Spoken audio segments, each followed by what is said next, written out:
at all during the whole game.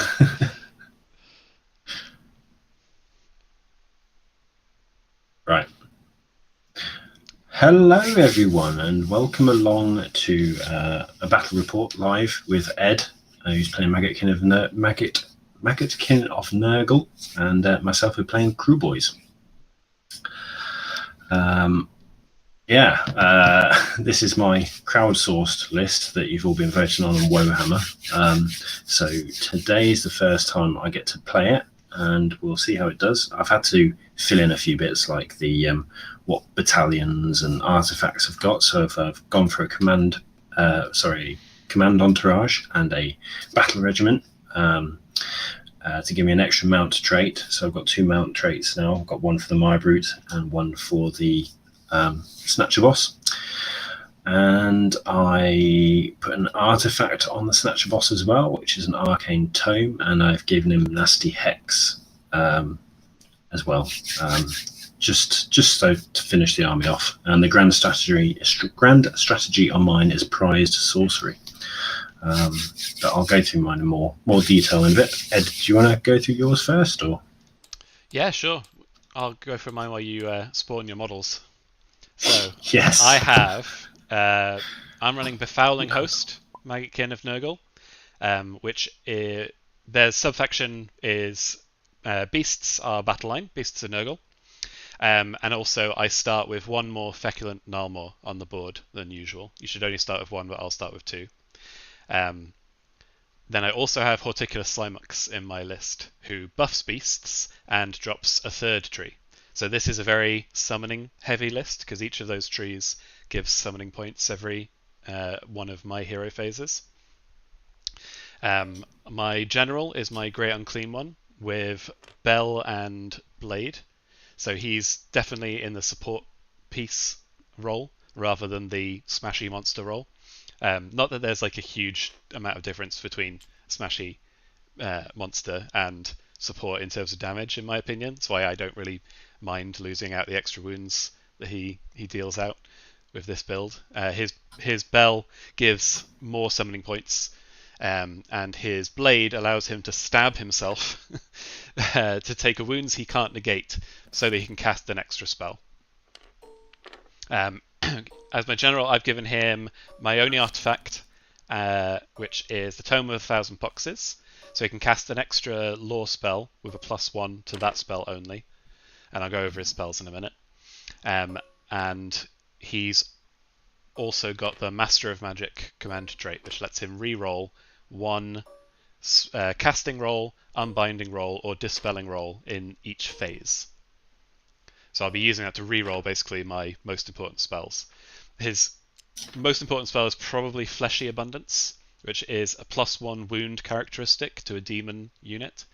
And my list has 20 Plague Bearers in it. So they're already 2 wounds apiece. If I manage to get that spell off on them, there'll be 3 wounds apiece, which is just a really obnoxious amount of wounds to get through. They've only got a 6-up save, but they've got a 5-up ward, and they're -1 to be hit in shooting, which I suspect will come in useful against Kruleboyz. Yes. My other monster is Morbidex Twiceborn. He's the Magath Lord, which is basically a giant Nurgling on top of a Magath beast. He can resurrect 1 dead model of Nurglings to a unit that's still around within, I think it's quite a good range, it's like 7-inch range, I think. But I almost never do it, because Nurglings either die or don't, usually. But the thing I like about him is that he's got pretty decent damage. He's only got 12 wounds, but at the end of each player's Battle Shock phase, he heals half of all wounds allocated to him. So I've had games where he will tank like 30-40 wounds during the course of a game and just be really annoying. I had a game against Khorne once where like 3 turns in a row he survived on 1 wound in the Battle Shock phase and then healed half his health back, plus D3 in my hero phase. So he was like really obnoxious to get down. And I just like the model. So what I like about this list is all my favorite demon models, and it's actually kind of meta as well. It's not like cutting edge, but it's nice. I like it. I also got 2 units of Nurglings, because they're great. They can deep strike. They don't do any damage at all. They can be kind of annoying to kill because they heal all wounds allocated to them in the battle shock phase. So you need to do damage in increments of 4, which is their wounds characteristic, to actually remove models. Otherwise, they just fully heal. But what they're really good for me is that if I have units wholly within your territory, I get extra summoning points. And they can set up in your territory, potentially. So yeah, that's my list. Right. I'll go through mine. I've kind of spawned mine all over the place. This is true Auric discipline. So I've got Gobsprak, who is a particularly nice. He can cast 2 spells and dispel 2, but what he's very good at is dispelling. So if he dispels any spells, the caster gets D3 mortal wounds. If he dispels with a score of 10 plus, then they get D6 mortal wounds. So he's quite tasty. I've got a Mybrute Troggoth, who is a beat stick in close combat. Tons of attacks. He can use his breaker harness to deal mortal wounds to himself to increase the number of attacks by 2 on the Troggoth for each mortal wound it causes to itself, and then it can regenerate as well in the hero phase. So that's quite a good one. I've got a Snatcher Boss on Sludge Raker, who has the who anyone who plays Kruleboyz will know gives poison to nearby Kruleboyz. So instead of, because we have envenomed weapons, so we get mortal wounds on 6s when we roll to hit for any Oryx. He improves that to a 5 plus. And then I've got a couple of Swamp Corner Shamans with Potgrots. And they can give poison to nearby units, so they can. I might have got this the wrong way around, bear with me. So the Swamp Crawler Shaman can. Oh, I've remembered. The Swamp Crawler Shaman gives them 5 plus to wound, and I believe the Sludge Raker gives them +1 damage on their mortal wounds. So it's quite a nice little combination there. Then I've got a Beast Skewer, which is trash against normal infantry, but quite good against big monsters. So it can you roll a number of dice equal to the target's wounds characteristic, and for each 5 plus, it causes a wound. Then I've got a 9-man unit of a 9-man, 6-man, and 3-man units of Man Skewers. Again, all of these cause mortal wounds on 6-ups. And they have a 27-inch range because they are they're big yellers. And again, mortal wounds on 6s. I've got 10 Gut Rippers with stickers. Very, very overpriced, 180 points, and they don't do that much. And then I've got a awesome unit of Hobgrots. And I think that is everything. I just need to double check my list. But yeah, that is everything I've got. So are your heroes all monsters? No, only the I think only Gobsprak and the Snatcher Boss are monsters. Weirdly, the Troggoth is not classed as a monster. Okay. So obviously I've got Great Unclean One and Morbidex, which that Beast Skewer Killbow is going to be great against, because Great Unclean One has 18 wounds, so that's 18 chances to do a mortal wound on a 5-up. That's pretty tasty. And you're doing D3 mortal wounds every time you unbind. Yeah. This will be interesting. Possibly. So I'm just double checking my list. So Mybrute, Gobsprak, Swamp Caller, Snatcher Beast, Gut Rippers, Man Skewer, Bolt Boys. Oh, I don't have a Beast Skewer. Sorry, ignore that. Oh, you don't? That's gone. No, I don't have a Beast Skewer. Good. So no, Thank God. Just loads of Bolt Boys. So yeah, good escape. Though hopefully people will vote to get rid of the Gut Rippers, and I can get a Beast Skewer instead. But we'll see. Right, I'll just group these up into units, and then we're good to go. I think. Okay, so let me tell you guys about the battle plan that we're going to do. Oh yeah. I rolled randomly before we started, so we're doing Veins of Gur. This means that no objectives are starting on the board. At the start of Battle Round 2, we'll roll 2d6, and depending on what we roll, an objective will be set up in one of 3 different locations. And then the second and third objectives are set up at the start of the third battle round.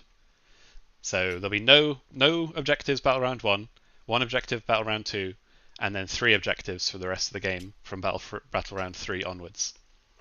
Other than that, cool. I think it's normal scoring. So hold 1, right. Hold 2, hold more. Your grand strategy, your battle tactics, doing battle tactics with a monster. And all 3 of the objectives in this game are prime objectives, which means that the player going second in Battle Round 3 is not going to be able to delete an objective. Right. As they normally would be able to. So I guess that makes priority in... Yeah. Well, I think the priority in Battle Round 3 is just going to be even more juicy because of that, because we're not going to have to and ah between sort of, mitigating losses but eliminating an avenue for the other player to score with. You really want to win that turn 3 priority. Right. Okay. Right, I think I'm good to go. 7, 8, 9, 10. Yeah, I think that is everything now. Right, so I've also got a battle regiment, which is everything apart from Gobsprak, the 2 Swamp Callers, and the My Brute. So put them together.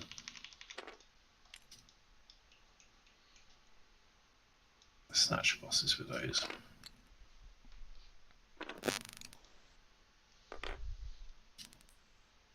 I think I've got 5 drops. I think I'm 6, so okay. That first roll should be important as well. I haven't set up any terrain rules because all the events I've been to recently haven't even used them.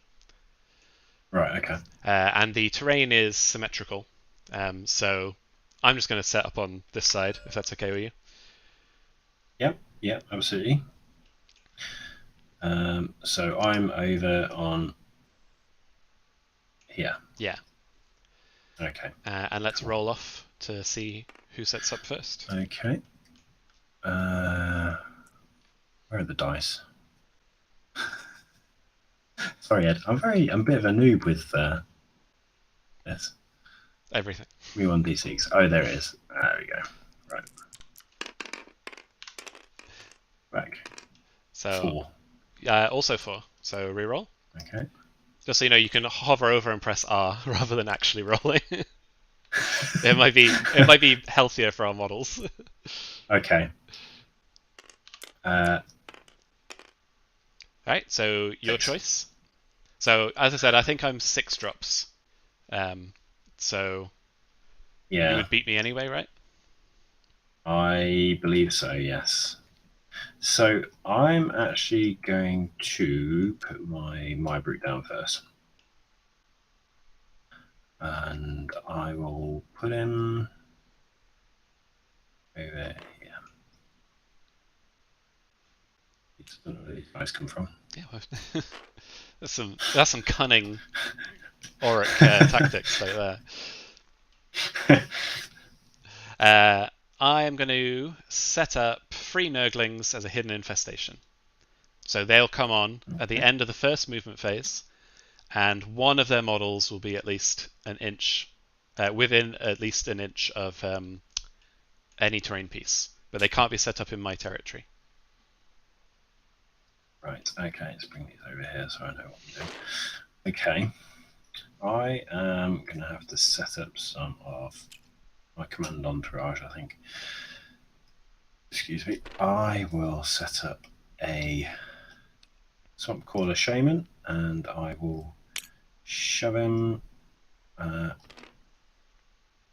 god, on his side, over here at the minute.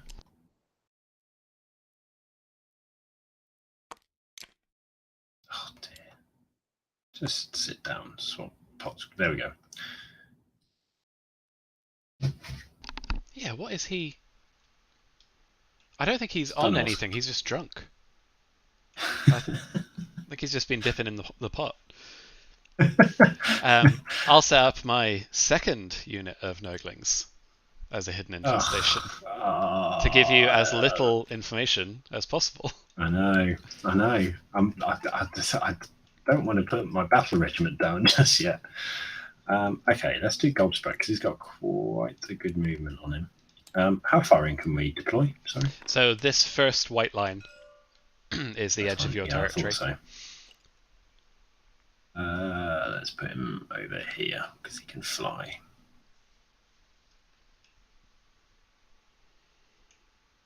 Oh, I should have set up my Feculent Nulmors already. So I'm just gonna see Dave's on YouTube. Horticulus gives you wood. I thought this was Nurgle, not Slaanesh. Fleshy Abundance. Are you sure this isn't Slaanesh? And then get more Hobgrots, you coward.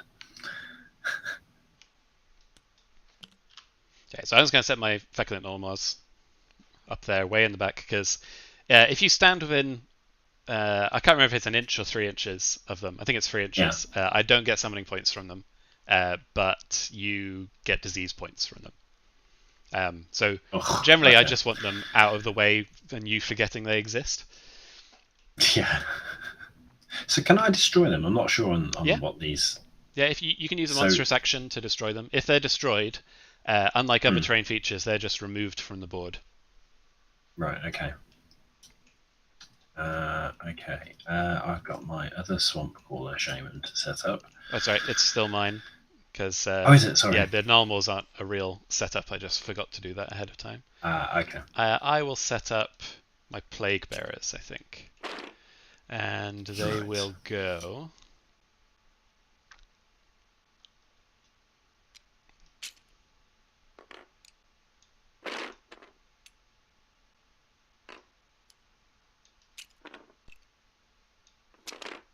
So much to remember with Kruleboyz. I'm never going to remember it all.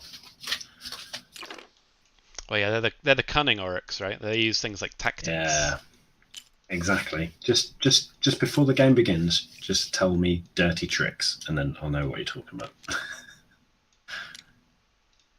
Okay, I'm going to set my Plague Bearers up like this. Oh, I hate Plague Bearers. Okay. I am going to set up.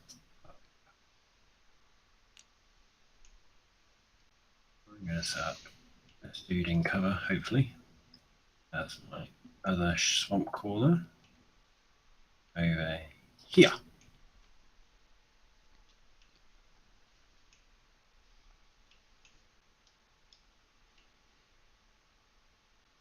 Okay, I'll set up the Great Unclean One.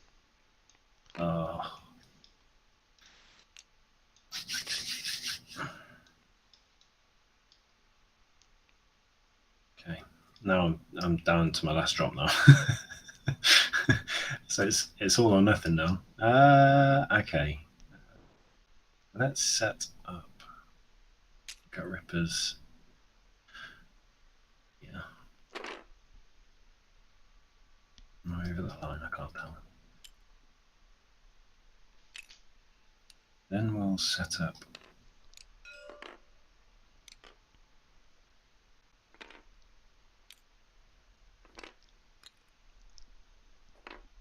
very expensive, 180 points those.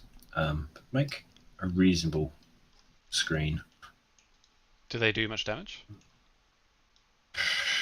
Not enough for 180 points. Let's put it like that. I think they've been. We were talking about this earlier, and I think they've been costed based on the shaman, giving them the additional mortals and stuff like that. I mean, they do cause mortals on a 6-up, but I think they're just so overpriced. I mean, they get 2 attacks each and they're 2 wounds each.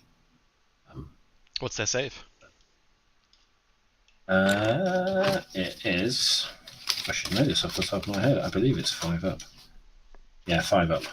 Okay, I mean that's pretty good for the points. I guess compare them to Plague Bearers. I mean, they've got the musician who adds 1 to their charge roll. Champion, I guess, gets the usual +1 attack. The good one is they've got scare tactics. So at the start of the charge phase, if the unit's more than 3 inches away from an enemy unit, you can pit 1 enemy unit within 12 inches of the unit that is not a hero or a monster and roll 2d6. Add 1 to the roll for every 5 models in the unit. If the roll is equal to or greater than the bravery characteristic of that enemy unit, subtract 1 from the hit rolls for attacks made by that enemy unit that target this unit until the end of the turn. Okay. Which is that's quite a nice one.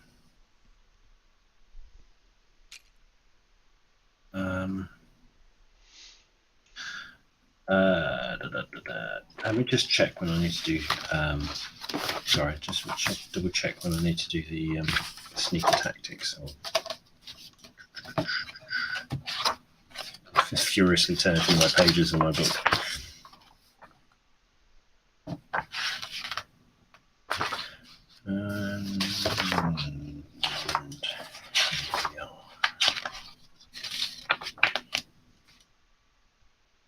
Tricks. Okay, so it's after the players have received their starting command points, but before the start of the first turn. So I need to set up everything first. I am going to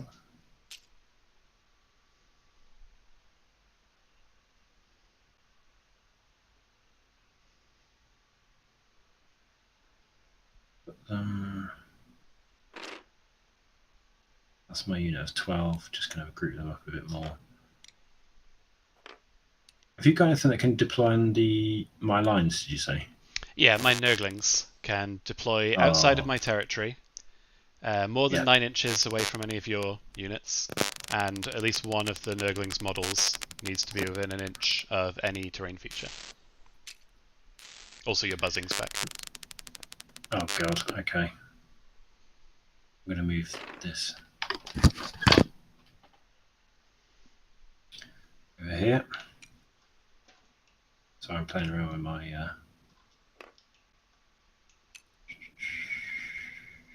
he's down here a bit. It's not going to go well for me, I don't think. Right, and these Hobgrots aren't coherent, by the way, and I don't think your Gut Rippers are either. Actually, they might be. Oh no, your Gut Rippers are.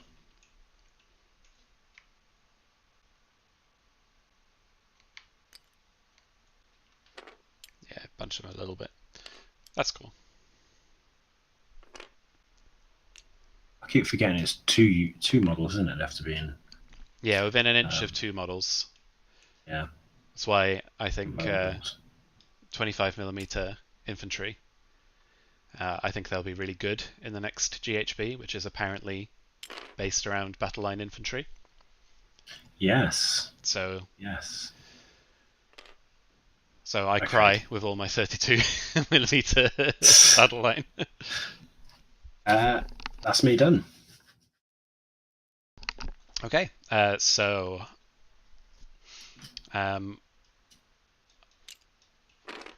it doesn't matter because I'm setting everything up now anyway. But my Beasts of Nurgle and my Horticulus Slimex are in a battle regiment just because I'm always petrified I'm going to mess up their deployment really badly. So if I have them in a battle regiment, I can't mess it up. So it's not because I care about the battle regiment or drops, because I don't think Nurgle really cares about drops. No, but that's why.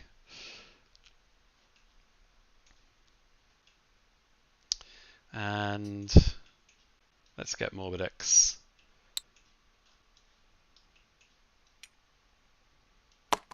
Right up on the line as far as I can.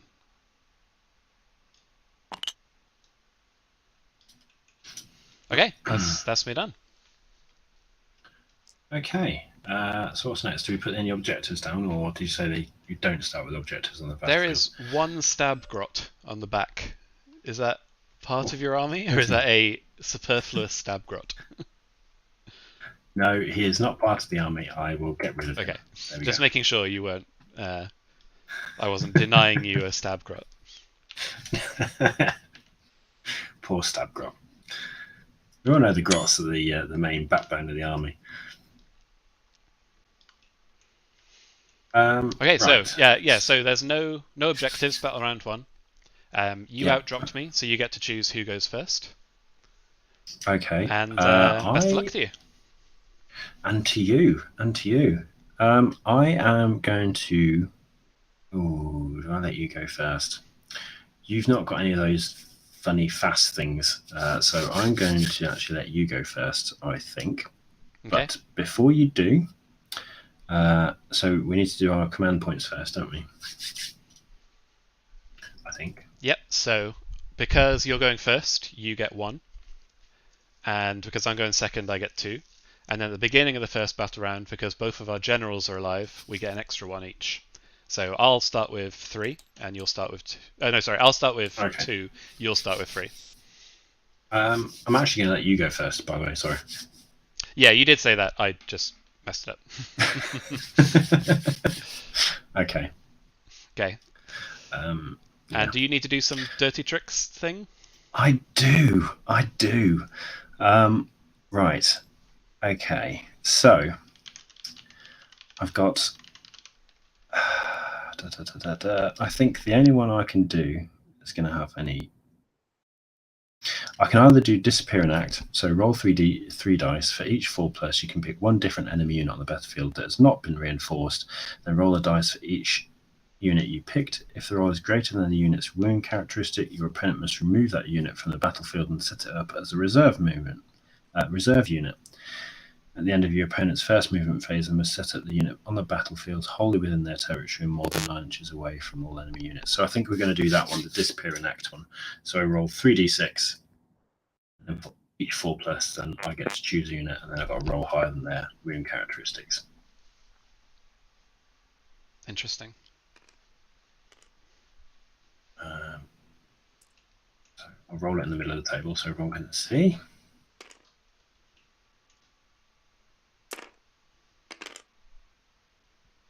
So that's 12. 2 units. Yeah. So I'm going to. Oh, there's no point choosing the Beasts of Nurgle because there's 4 of them. Horticulus Slimux. How many wounds has he got? 10. Maybe had a lot, isn't he? So I can't roll them all. It's going to have to be the. I'm going to try the. The only one I can really do is the Plague Bearers, I think. So what's their wound characteristic? 2. 2. Okay, so I need higher than 2. There we go. So you have to set them up in reserve, I'm afraid. So tell me again, where do they come back from? So at the end of your first movement phase, they set up wholly within your territory and more than 9 inches away from all enemy units. Oh, okay. That's not too bad. It's probably actually, think about it, it's not actually not that much point, is there? Because you're going first anyway. So it basically prevents me from leaving my starting territory, right? Yes. But I think we'll do that. So yeah, we'll do that with them. Okay.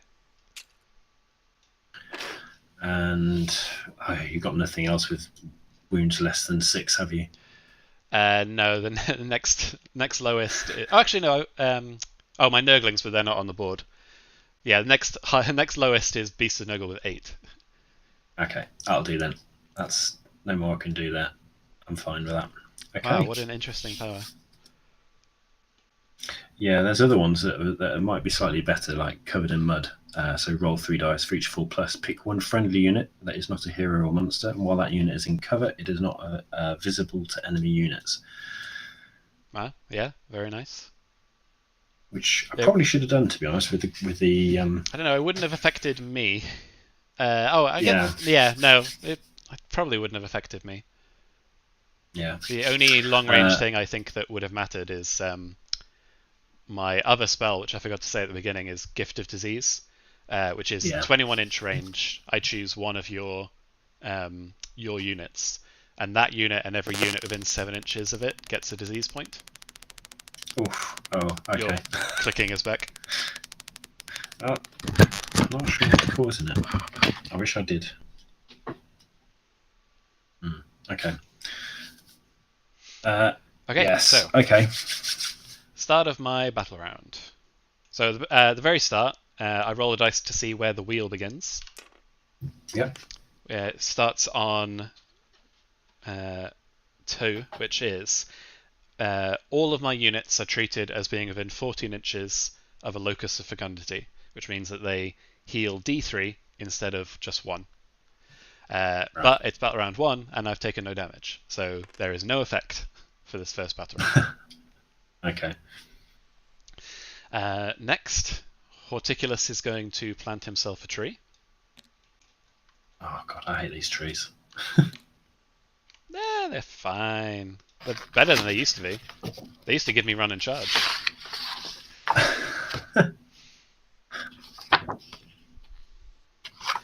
Then, I generate summoning points. So, I have friendly units wholly within my territory. That gives me 3. You don't have any enemy units wholly within my territory, so I get 1 more. I don't get any points for your territory, because I don't have any units in there.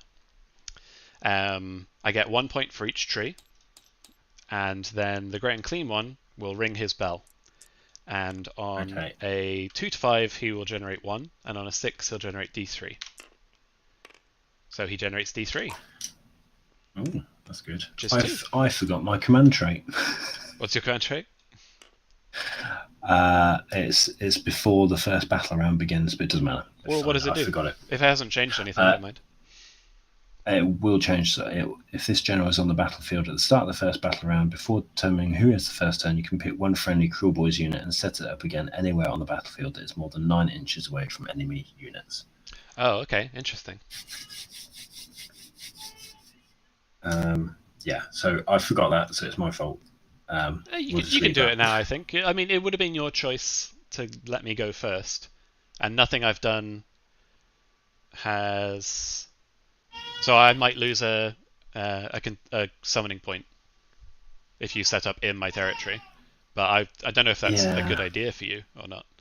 No, I think I'll just leave it because it's yeah. Okay. Give me 1 second. There's a bit of crying in the background.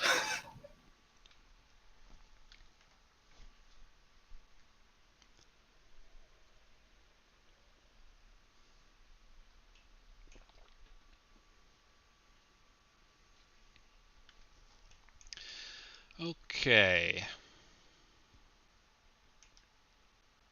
This is going to be a very uneventful hero phase, I think.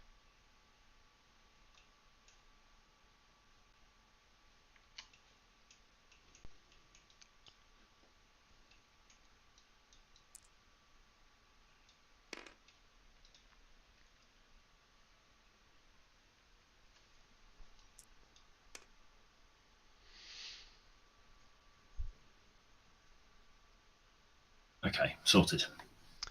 So one good thing you've done by putting my Plague Bearers in reserve is that I can't give them +1 wound because they're not here to give it to. I also can't give them Mystic Shield. So this is not going to be a very eventful hero phase for me. So I guess I'll start by trying to cast Mystic Shield. So it goes off on a 5. I have 1 reroll available if I fail. I rolled 10. Okay, who's casting that? All my spells come from the Great Unclean one.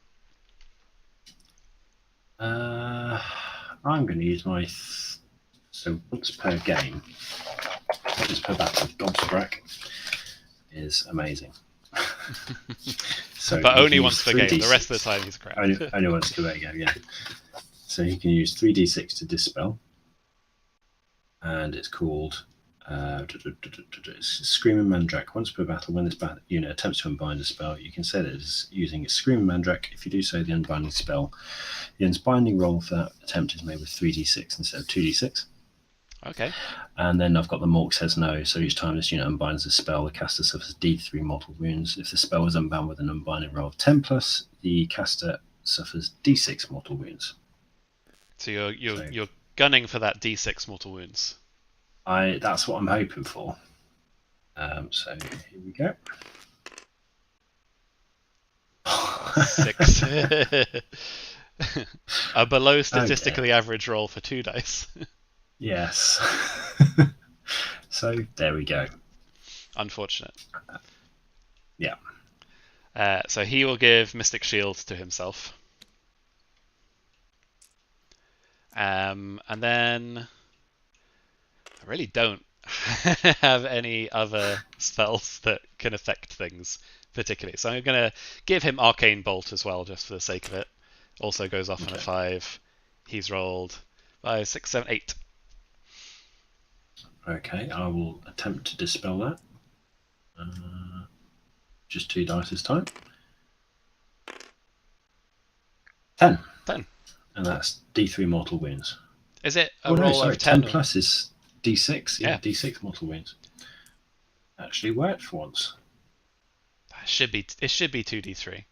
Because there's always that chance you just roll a 1 on the d6, which always feels terrible. 4 mortal wounds.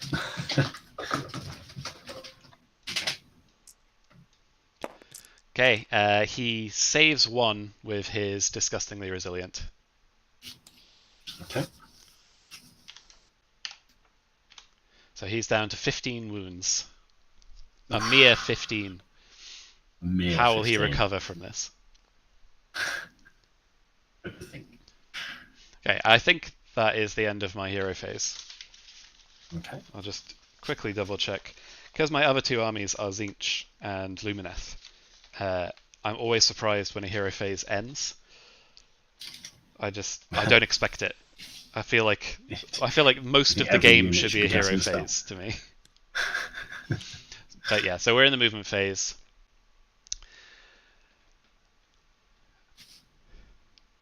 Interesting to know what to prepare for. So these plague bearers have to be set up wholly within my territory, do you say? Yes, wholly within your territory. Okay. More than 9 inches away from an enemy, but that's not going to be an issue. Okay, well, I'll start by running with the Great and Clean one. He rolls 1, so he can move a blistering 5-inch. Absolutely devastating. I will run with Morbidex. 5 inches, so he can move 13. Question is, does he want to move 13?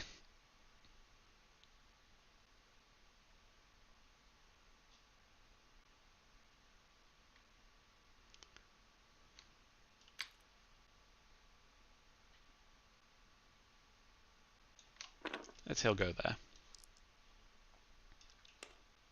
Then I'm going to run each individual Beast of Nurgle. Oh wait, I never chose a battle tactic. I'm an idiot.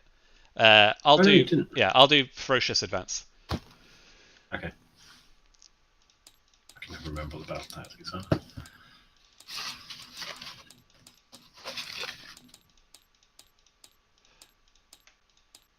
So this is I need to make a run roll with 3 different units, and they need to end within 3 inches of each other.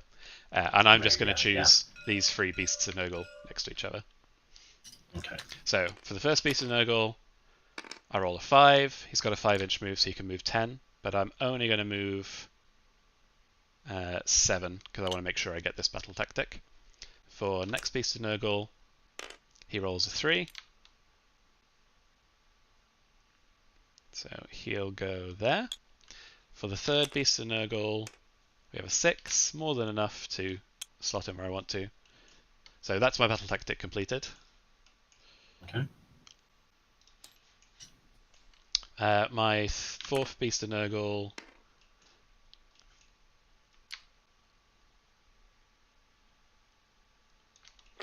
and Horticulus.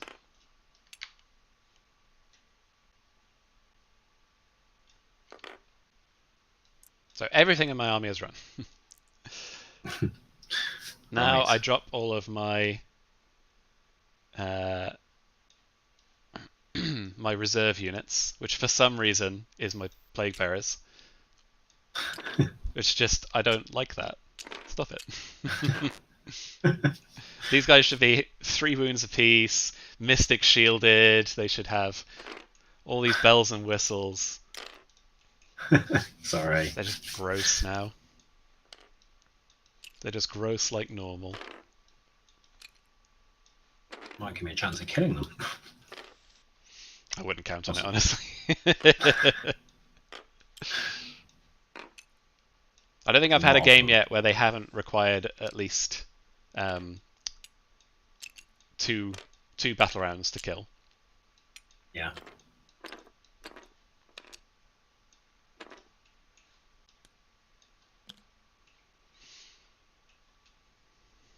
The other good thing you've done by denying me, by giving me first turn, is that I can't backline you with Nurglings. Oh, yeah. So I will set up my first 3 Nurglings over here. Okay.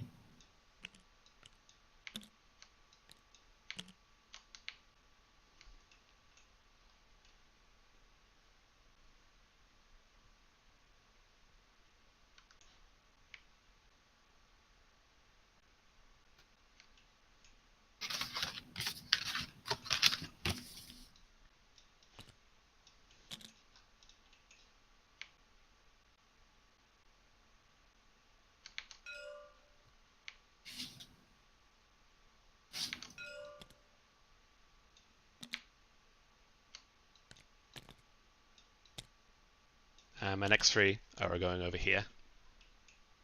Okay. How many wounds are they each? 4 apiece. Okay. Well, that shouldn't be too hard to deal with, hopefully. And then finally, I will spend 7 contagion points. 4, 5, 6, 7. To summon a Sloppity Bilepiper.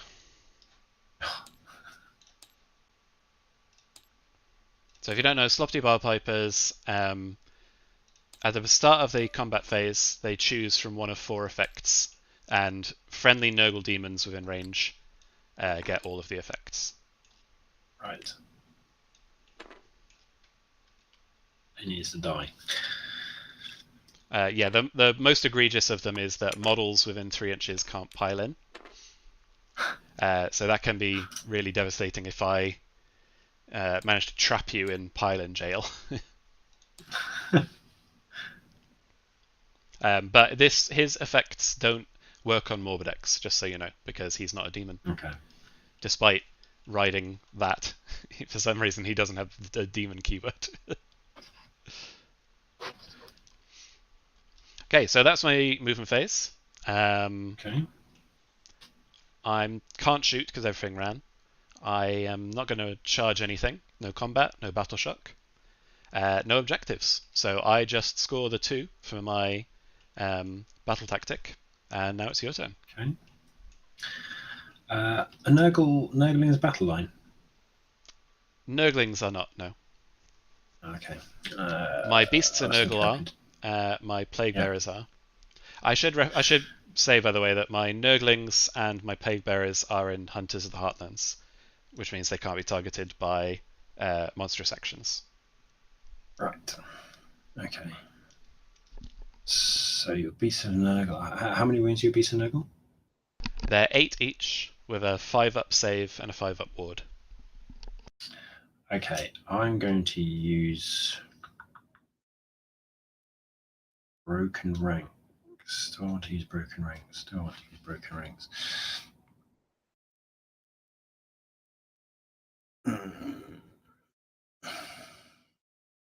I'll take it your Great Unclean One's your warlord. Yeah, he's my general, yeah. Yeah. How many wounds has he got left? 15. 15. I am going to... This is going to be mental. If I pull this off, it'll be amazing, but I won't pull it off. I'm going to go slay the warlord. Okay. First of all, in my hero phase, I can... Let's have a quick look. Let's try and remember what I can do. Gobsprack, where have you gone? There he is. So, I can cast 2 spells with Gobsprack. And one is a Boggy Mist. As one to the Kruleboyz charge rolls. So I'm going to cast that, and that is a casting value of 7. So that's all Kruleboyz on the Kruleboy units on the battlefield can add 1 to their charge rolls, basically. So that goes off on a 10. Who's you casting this with, sorry? That's Gobsprack casting that. Yeah, I'll roll to dispel this. Nope, goes through. Okay, so all the Kruleboyz Orc units on the battlefield add 1 to their charge rolls, and also you subtract 1 from your charge rolls, just to let you know. Then I've got some nice spells on... Well, actually, I'm going to cast Poison, I think, with... Got so many cards in front of me right now. I don't mess around with cards. I tried them, but it's just too much, like, leafing through a huge deck. Yeah, that is the problem. Right, Swamp Caller Shaman. There we go. So I've got Poisonums and Elixirs, whatever.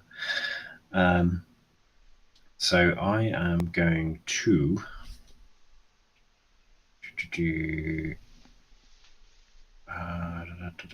Just trying to check. More than 3 inches from an enemy model. Yep, wholly within 12. So this one over here is going to...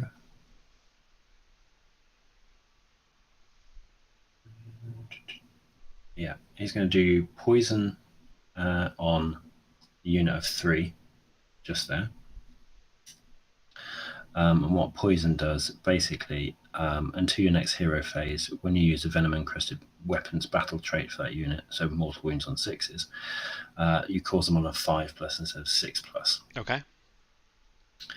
And this one over here is going to do it on a group of 9, just here. So that's what is that a spell or an ability? No, it's not a spell. It just goes off because it's good. So that's why people take the shamans, not for the spells, for the elixirs and poisons. So Gobsprack can actually cast 2 spells. So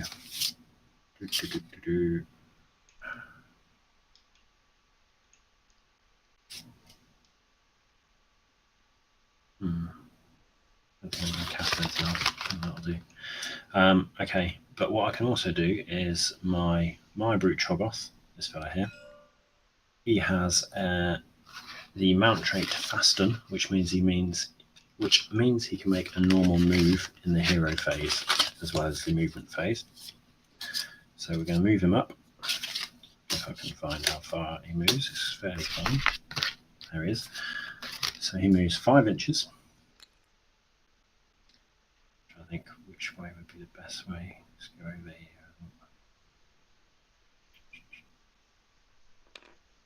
So we'll go to there. And I think that's my hero phase over. Right. So movement. I am going to. So is Gobthrak only a one-cast wizard? No, it's 2 cast. What was your second one? I didn't cast the second one. Because I'm not sure what else he can cast, to be Okay. perfectly honest. You may as well give someone Mystic Shield, if nothing else. Yeah, I'll try and cast Mystic Shield on. It's going to be 12 inches, isn't it? Even if it's just on himself. My brute's not within 12. Yeah, I'll cast it on himself.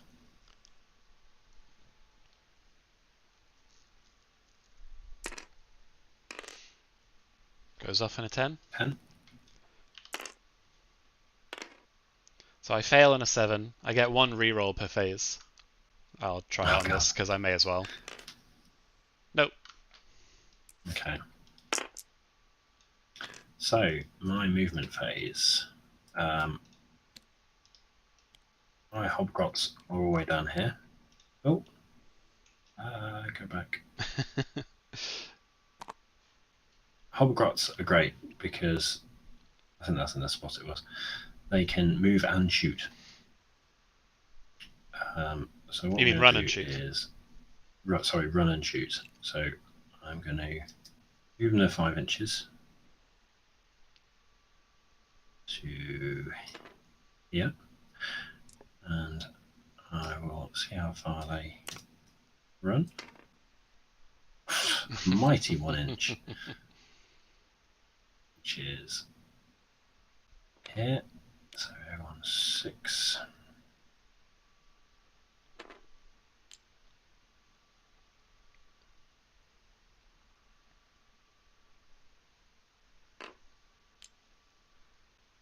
Oh god, I don't know where that guy went. Just go here.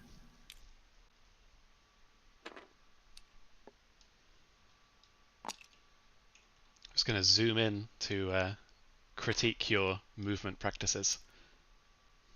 I thought it gives A to comment on my painting style. Unless you've 3D scanned all of your models in. In which case, beautiful job. They are gorgeous. Thank you, thank you. There we go. You happy with that? Yeah. Oh no, there's a dude over here. Go back over there. Okay. You can leave him behind. No.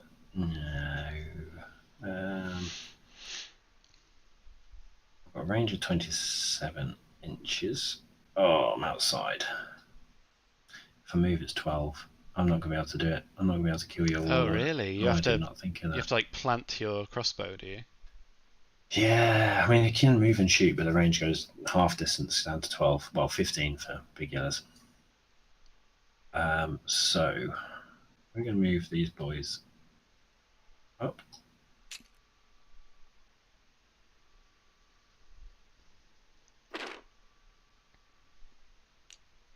Now we're going to move the Sludge Raker. I do love the Sludge Raker model. It's cool, isn't it? It's very, very cool. Ooh, actually, let's put them back. Check range.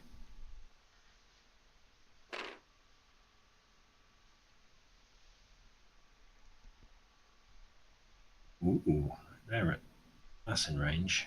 Just. What did Morbidex ever do to you? It existed. I guess I should say, please give me a chance to do something to you with Morbidex. No. I'm going to move I'm going to move this guy over here. I think it's 14 he can move. Yep. No. Yep, 14.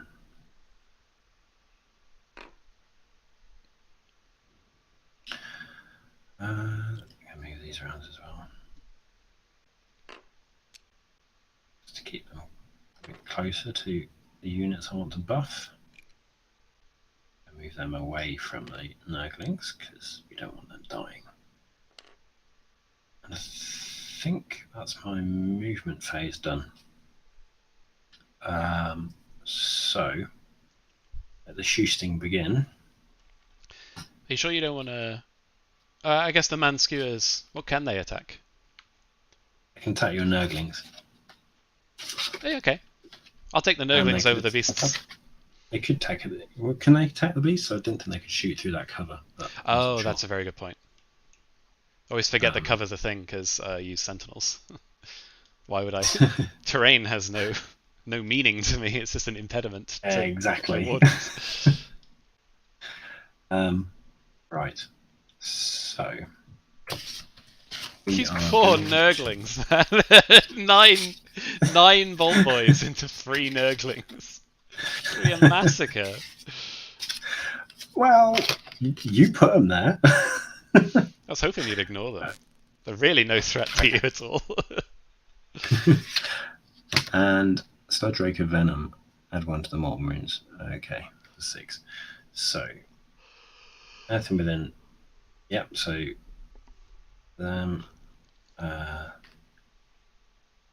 so with the Sludge of Venom, add 1 to the number of mortal wounds caused by the venom encrusted weapon's battle trait if the unmodified hit roll was a 6 and the attacking unit is wholly within 12 inches.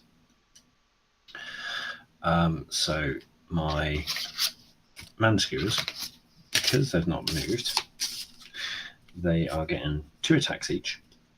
Sorry, 1 attack each because it's an aimed shot. They're hitting on 2s, wounding on 3s, -1 rend, and 2 damage. But that damage goes up to 3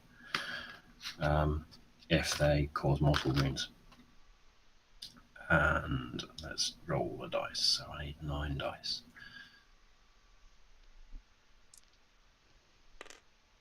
Clone some of these. You know you can use the dice roller tool.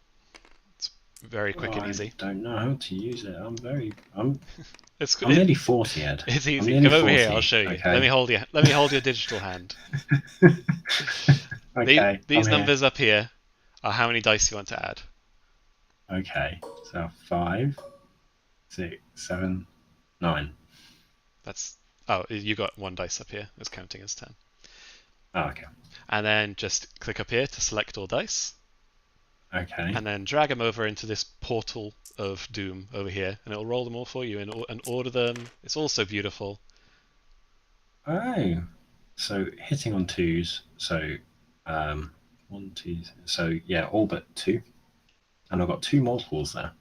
So if you That's want to already just 6 delete mortal these wounds. ones, just click this delete button here, Okay. and then you can select all again for the wounds. Well, these ones are mortal, so I'll keep them out. Oh, are they mortal and end? Yeah. Cool. And then I need a 3+. Wait.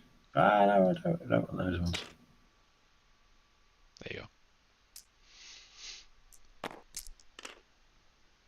Okay.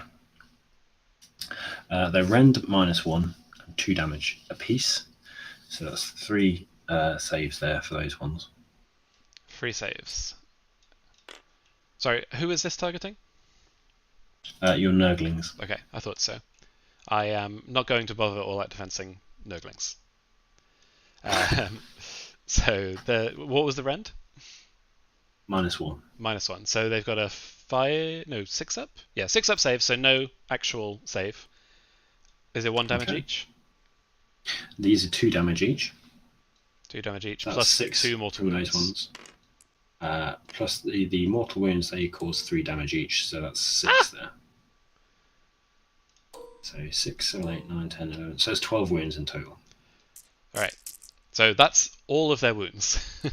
Yeah. So I need to roll a lot of 5-ups in order to have a model left. Oh, that's very nice. So that's 1 dead Nurgling. No, sorry, 2 dead Nurglings. No, is it? 5. No, yeah, 1 dead Nurgling and 1 with only 3 wounds left. Only 1 dead Nurgling and 1 that has taken 3 wounds. Okay. Okay, I can't use my sulfuric scrap grenades. So we're going to go over here And we're going to do aim shots at your big dude, Iceborne, I think it is, isn't it? Yeah. So I'm going to delete all of these. And I want 3 dice. So again, hitting on 3 dice, hitting on 2s. All hit, and I've got 1 mortal wound there. That's good. So that'll be. Are they within? I don't think they're going to be within 12 of the. No, they're not. So it's just going to be 2 mortal wounds from each dice, and then I need to roll these, and then 3 up my wound.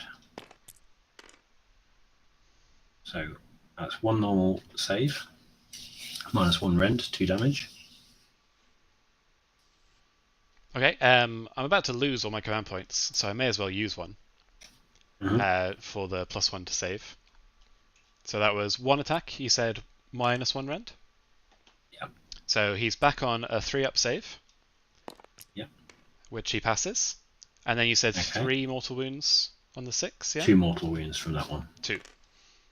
Yep. So I'm looking for 5-ups for the mortal wound save. So he takes 2. Okay. And I think the unit of 6 was in range.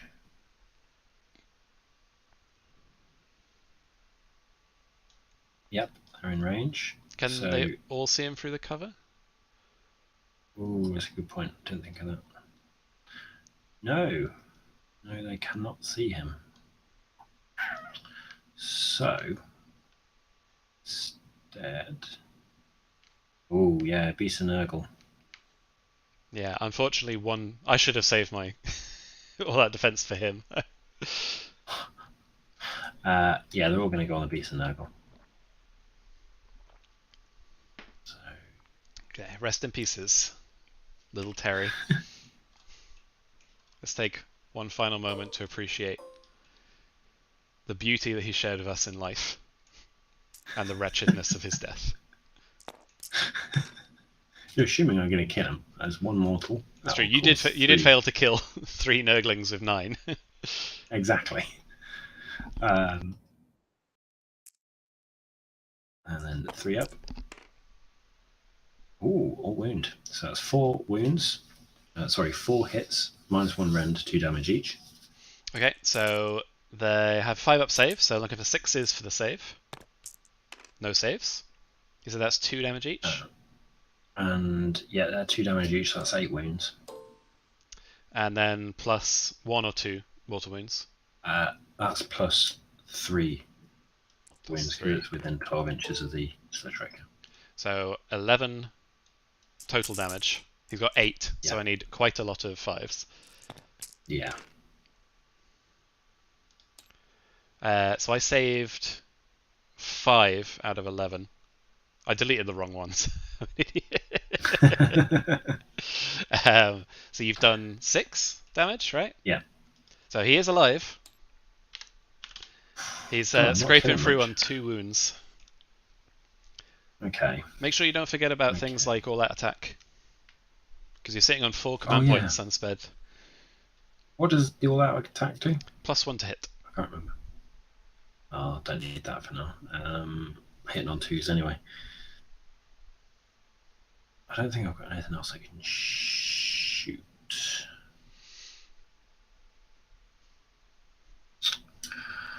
Okay. I think that's my shooting phase over.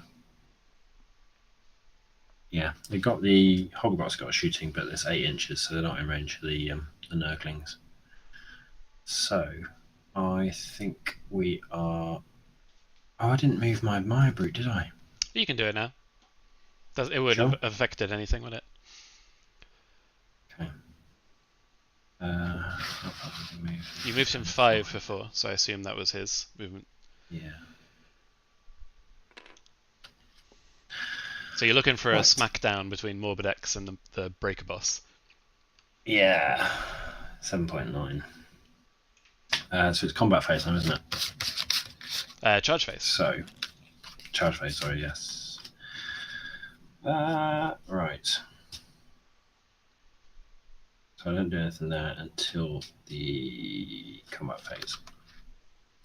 Right, so I can get +1 to my roll on the charge. So I'm going to attempt to charge with the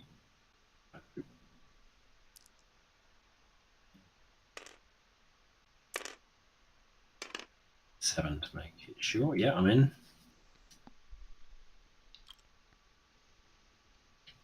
I'm going to go over here. You don't want to pull in the deadly Nurglings, huh? No, not particularly. Don't blame you. They'll mess you up, man. I might try and charge my Hobgrots. Oh no, I can't because they ran. It's fine. I think that's it for my charge phases. So, combat phase.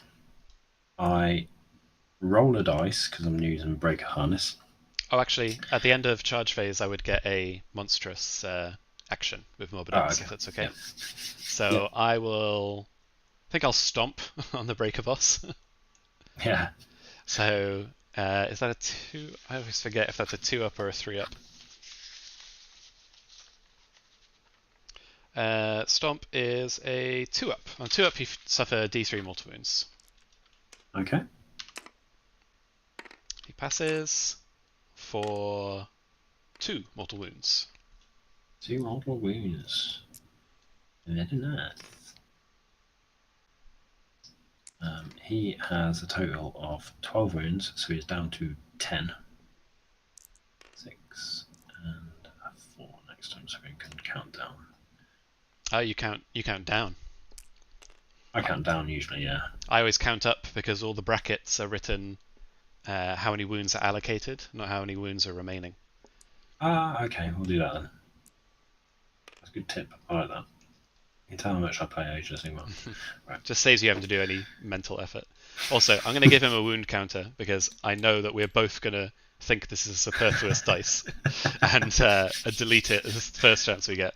I can just see that coming a mile away. Okay. Right, now in my combat phase, I can roll a dice for the Breaker Harness, and D3. I can suffer D3 mortal wounds to myself. And I suffer 2, but for those 2 mortal wounds, I add 2 attacks for each one, so I get an additional 4 attacks on my Ironbound clubs. Right. So you've taken another 2 mortal wounds. Yeah. You don't have a ward save or anything? No, not on that one though. He's got a regeneration in his hero phase. Ah, I see. I knew he would have something which would make him not just like yank his troll to death. Yeah, people have this as a general. I don't like that because obviously you're causing mortal wounds to your general. It's probably not a good idea. So I get 5 attacks with my. I'm going to use all-out defense on Morbidex. Okay. Because this sounds scary. So this is hitting on 3s. This is the first weapon. So that's 4 hits.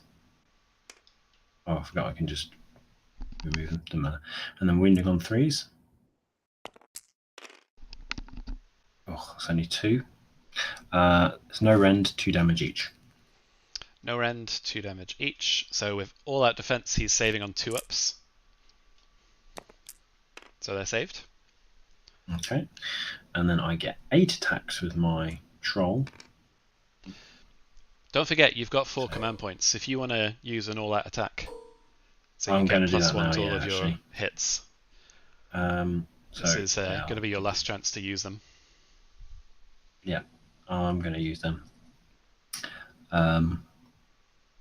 So select all. So instead of hitting on 3s, I'm hitting on 2s. Good job. So that's 6, and then wounding on 3s.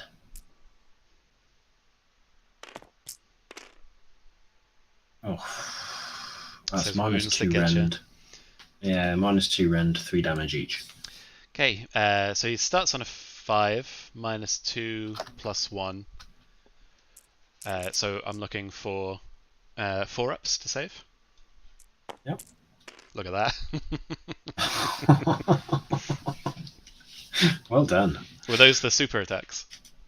Yeah, Okay. they would have done 3 damage each. Yeah, feeling very good about that all-out defense right now. Yes, yes.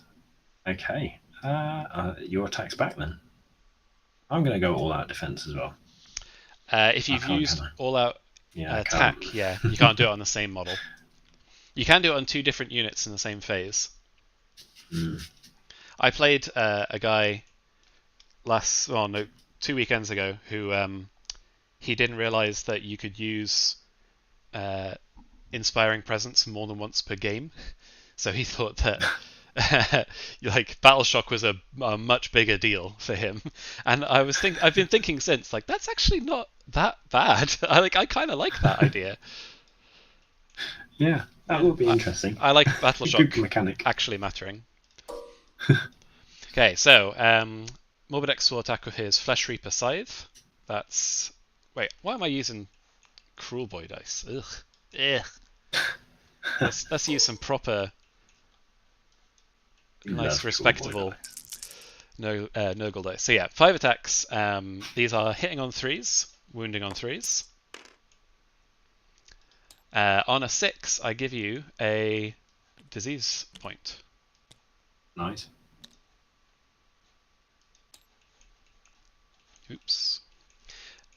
Then 2 attacks, the wounding on 3s. So just the one with -1 rend. Okay. -1 rend on the Breaker Boss. He's got 4 up saves, so it's 5 up. I'll just put one of these dice over here.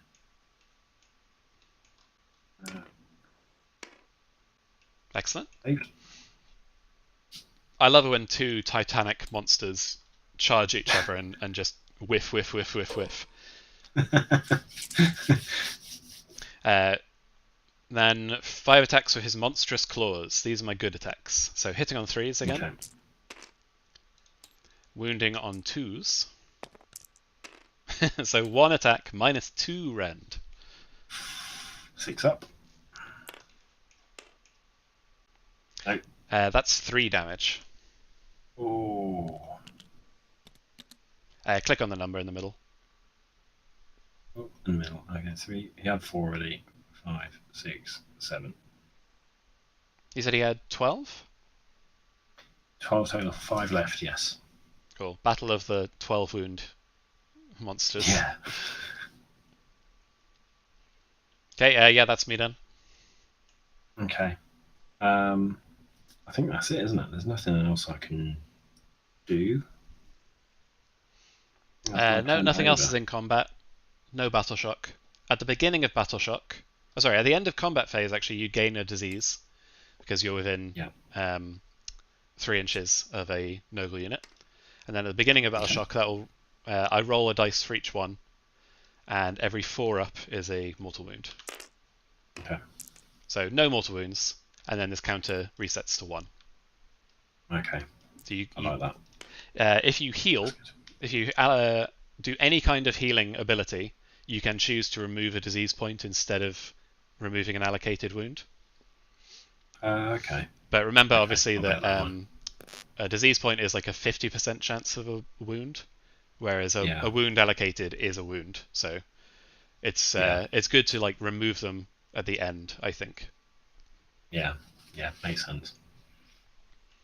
Okay, so I didn't score any points that round. No, unfortunately not. There's no objectives at the moment, luckily. So it's not like that's put you very far behind. Only 2 points. I'm viewing this as a practice session. I need to get to know the army, so yeah. Yeah, I have been playing more recently than I used to, and the more you play, the better you get at the game in general. It's just absolutely night and day. All right, so yeah, priority for Roll turn off. 2. Here we go. 3. 5. Let me check when this objective comes down. Do I get to know where it is before I choose? Before determining who has the first turn. So we roll two dice. Yep. 1-1. So it is here. Oh God. Okay. Can I just slip this? Oh, I can. Excellent.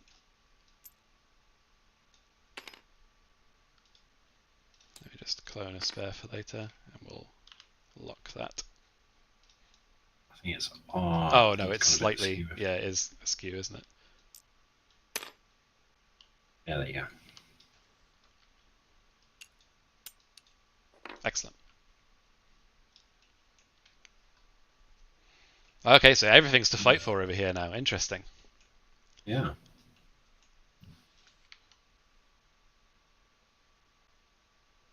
Leave the poor gut rippers alone.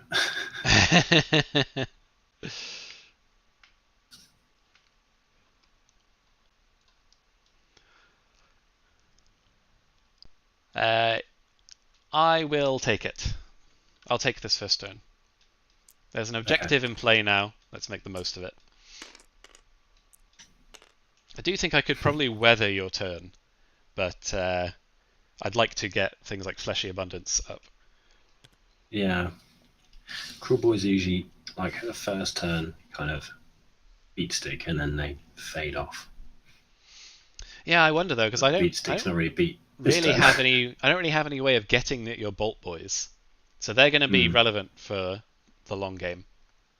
I've kind of got to bash my way through with Beasts of Nurgle, I think.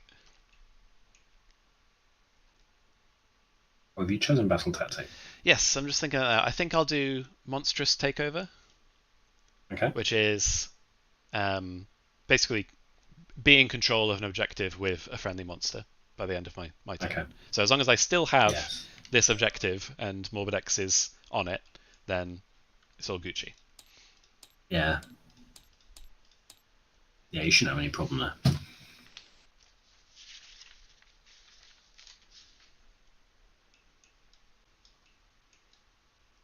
The wheel moves on to the next stage. So on round 3, roll a number of dice equal to the current turn number, and each 4 up gives me another summoning point.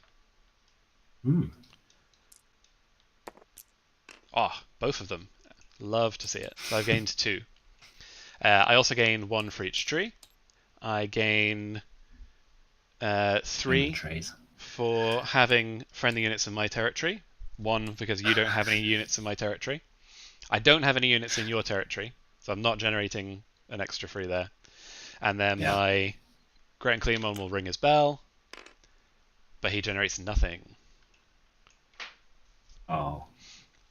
But he does put, you can ring my bell, ring my bell, in my head every time I do it. Yeah, that's going to be in my head now. Yeah, that is, unfortunately, I'm playing demons and they are cursed, so you have to live with things like that. Thanks to Disgustingly Resilient, everything within 14 inches of a Locus of Fecundity heals D3. And the Great Unclean one is 1 and Horticulus is 1. So everything that has wounds, apart from Morbidex, is healing D3. So Morbidex heals... Okay. Oh wait, at the end of the Battleshock phase, Morbidex would have healed 1 wound, and now he's just healed another, so he's back on full health. Okay. No. Great Unclean one heals D3, just the 1. Okay. And this Beast of Nurgle will heal just the 1 again. Right, I think I know my battle tactic next round. Yeah, don't blame me. Wasted Slay the Warlord. Ugh. How far away is Gobsprek? Okay, he's in unbinding range. I just don't want to keep on feeding you D3. Mortal wounds. Yeah. Does he have any pluses to unbind? No. Okay, so I'm just checking actually, sorry. Normally I would hook myself with my blade to take a wound and cast an extra spell. I'm wondering if it's worth it. No +1. No pluses. Okay. Oh, another thing we forgot last round is heroic actions. We're really professional players, as you can tell. Um, I'm going to Yes. do uh, I'll do heroic leadership, and I'll do it with Morbid X Toy Spawn. Right. So I roll 3. I don't get it. What would you like to do? I don't know. What can I do? So you can give one friendly hero a command point that only they can issue. You can make someone. You can give someone the ability to unbind, a hero the ability to unbind, so you get 1 extra unbind. Okay. I can heal, can't I? Can I heal? Yeah, if you're outside of 3 inches of a, like basically if you're not in combat, you can heal. You have to roll lower than your hero's bravery characteristic. Yeah. I don't need to do any unbinds because I've got 4 unbinds if I need them. I can't heal the ivory. What's the other option? The command point. Oh, it's the command point now.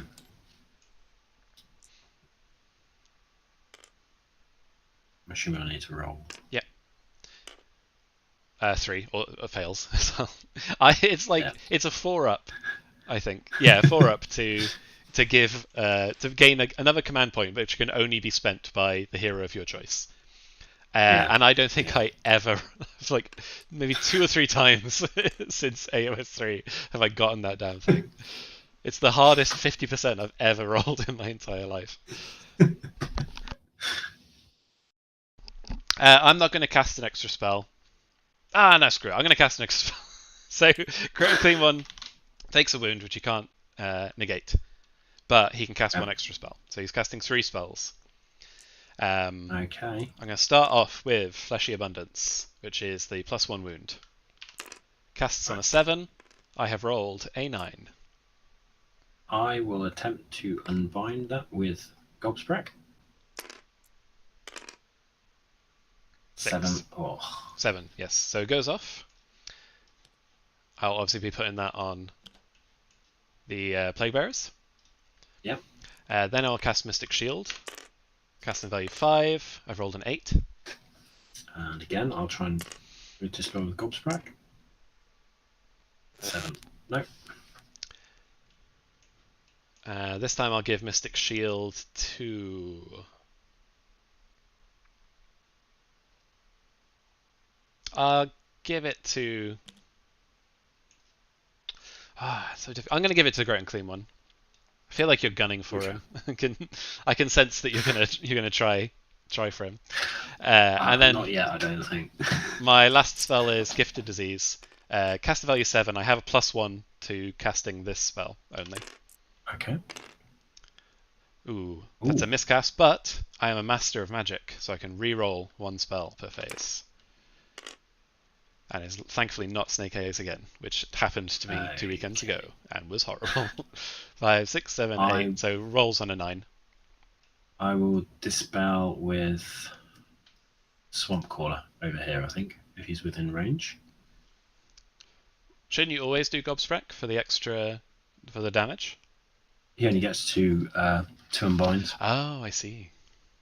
He's already used them, so it's got to be the Swamp Caller now. So, is he in range? Yes, isn't he? Yeah, he is. Yeah. Let's hide these rulers. Oh, if only that had been a Gobsprack roll. Oh, that would have been beautiful. Mm. Well, so at least you're not swimming in filth, which is what would have happened if that had gone up. Okay, that's my hero phase. So, movement phase. I will start by running these Nurglings. So the comments Dave's making are brilliant. You're doing well, Pete. I've normally lost by now. And that's Pete, not true. Dave talks so much that we never finish a game.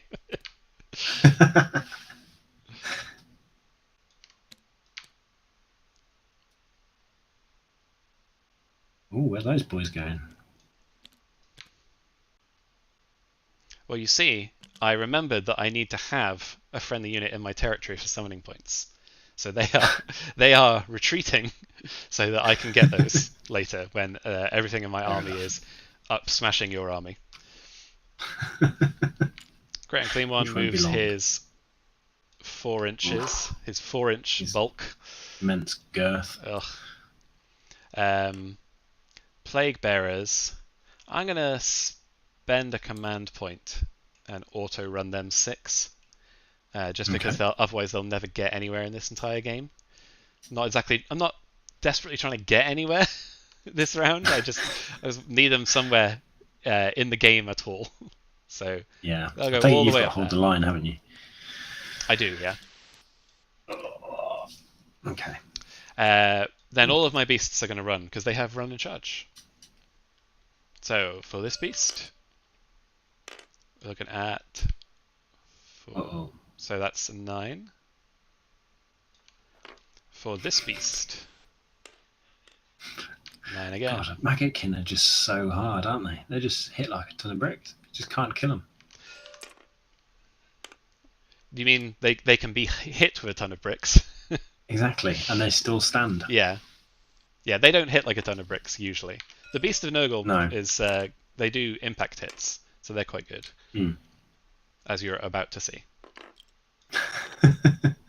Horticulus will run as well, need him in space for the aura.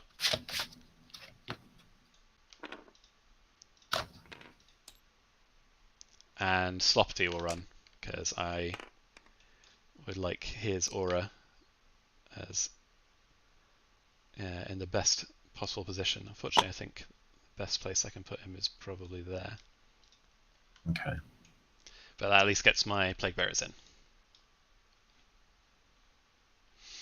Right. Then these Nurglings will run.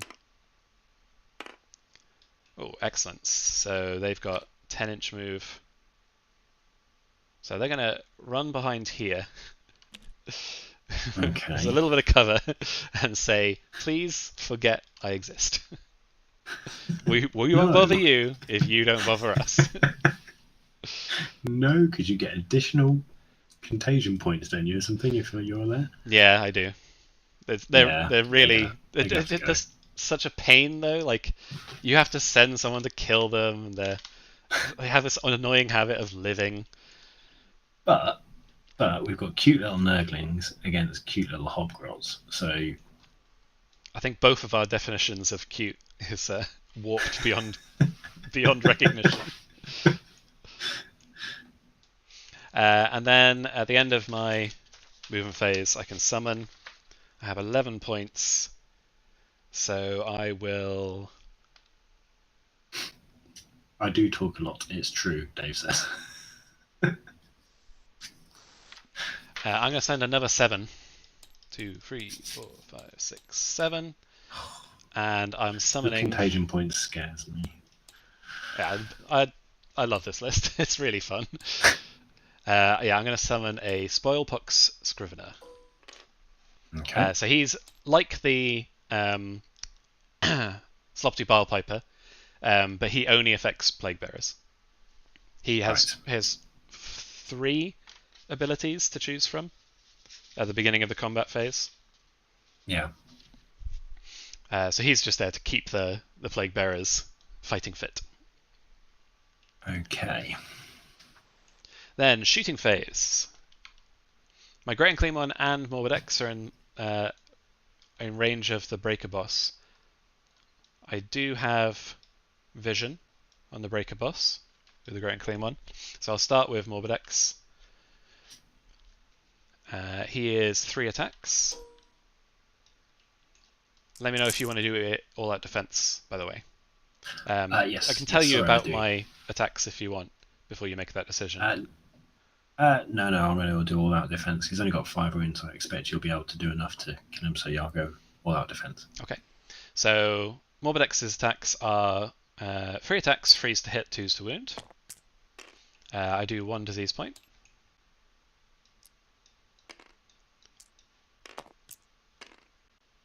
And then you're looking at 2 attacks with -1 rend. Okay, so I think it's going to be a 5-up save. Yep, 5-up save. So...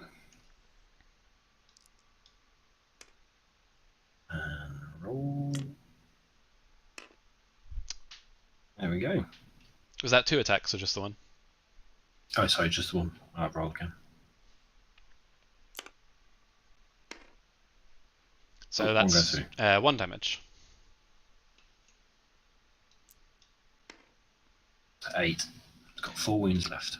And then the Grit and Clean one has D6 attacks, which is 2. These are 3s to hit, 2s to wound. So 1 attack with -3 rend. Oh, okay. Because I'm vomiting on you, so there's no amount of armor that can clean you. Yeah, no save there then. That's 3 damage. No, 2 damage. Sorry, 2. Oh, okay, so we're up to 10 then. 2 wounds left. When his regeneration, how does that work? Can you do it in my hero? Your hero? No, only my hero phase. Unfortunate. Charge phase. Who wins, the Chad Hobgrot or the Virgin Nurgling? Chad Hobgrot, obviously. Okay, Great and Clean one needs like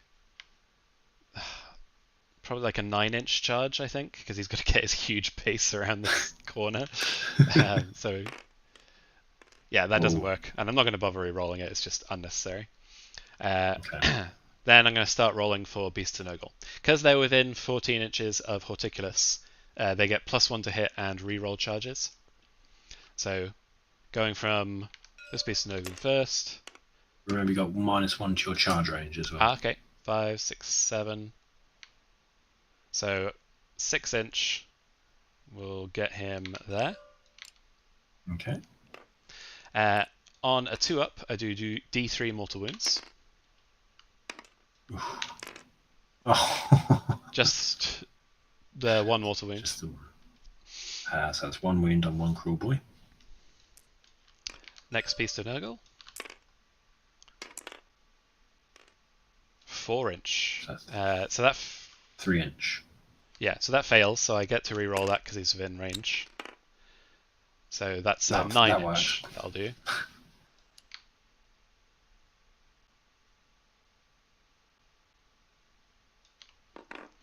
And same again, 2-up, D3 mortal wounds. Just the 1 again. Okay, that's 1 there, Kruleboy.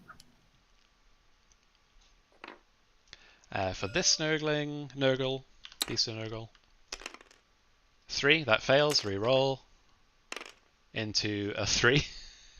So yeah, he fails. Okay. And this Beast of Nurgle, it's a very long shot, but I may as well try. Yeah. So 9 inches. That'll do it. Oh, that actually does get him in. Oh, but no, he needs to snake through, and his base isn't big enough to fit through here. Right, okay. So he can't. So it's just the 2 Beasts of Nurgle. You'll be glad to hear. Just the 2. Yeah. Okay. Oh, sorry. End of the movement phase, the Breaker Boss would have gained 1 disease point. Right. Just before I forget. And combat phase. You don't have anything that like strikes first or affects order or anything like that, do you? I'm just checking that now, actually. Sorry. I do have a Kruleboyz War, but I can't use that right now, so no. Okay. I'm going to start with the Beast of Nurgle with 3 wounds left. Okay. Just so that he actually gets to do something. Gets his attacks in. Yeah. He's within range of the Slopty Barpiper. So at the beginning of the combat, I need to tell you what he's going to do. And I'm going to give the Beasts of Nurgle a +1 wound aura. Okay. Actually, no. I'm going to give them the You Can't Pile In aura. Oh. Because that's probably going to be more beneficial for my free wound. Oh, Beast that's of Nurgle. mean. So the way it works is models within 3 inches can't pile in. So this model, for example, this model can pile in the normal 3 inches, but the rest Yeah. of your unit can't. What's their range? Is it 1 inch or 2? Because they do have spears. 2. 2 inch. Yeah. Yeah. So at least I've denied 3 models the chance to attack. Yeah. 4. Yeah, 4 models. No, that'll get 3 models. I think that's worthwhile. Yeah, that's good. So they've got 4 attacks, hitting on 3s because they've got a +1 from Horticulus, wounding on 3s. So that's 2 attacks minus 1 rend. Okay. So they're going to have a 6-up save.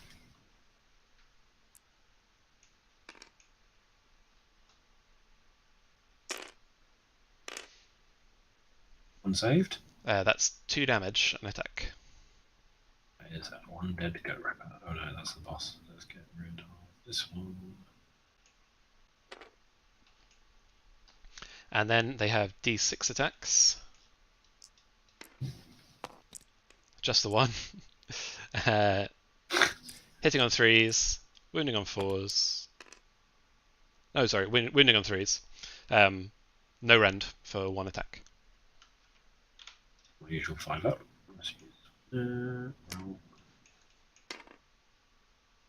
Nope, goes through. Yeah, that's just 1 damage. Okay, so we've got a gut ripper with a wound. Your activation. I'm going to do my Maya Brute. Weirdly. Yeah, good idea. Morbidex does have brackets, so if you can do 7 wounds, he's less attacky. I'm not going to use my breaker harness to do more wounds to myself. What? That would be That's weird. And you say people have these as generals. Exactly. I don't like that. So I'm going to have the Bident Goad attacks. So these are hitting on... Oh, can I do all that attack? Yeah, of course. I'll do it on the Ironbound clubs. Is it the whole model or just one attack, one particular weapon? It's the whole model, isn't it? Yeah, it's all attack profiles. Okay, so I'm hitting on 2s then. Okay, I may as well use all-out defense. Okay. And then I am wounding on 3s. 2 wounds, no rend, 2 damage. No rend, so I'm looking for 2 ups for the save. So 1 goes through. Did you say 1 damage? 2 damage from that. 2 damage. Okay. Oh, I get discussing the resilient saves. Yeah, they both go through. Okay. And then I've got the Ironbound clubs. So it's 4 attacks this time. And we're hitting on 2s. And then wounding on 3s. Oof, unfortunate. Oh. It's that wound that gets you every time. It is. Minus 2 rend, 3 damage. Okay, so I'm looking for 4s to save. So he saves it. Okay. That's it for him. Okay. That was Murder, She Wrote. I'll do my next beast of Nurgle into the Gut Rippers. Yeah. So same again. 1-on-1 wound. Freeze and all their attacks. These are their Filthy Claws. You get 2 disease points. Yummy.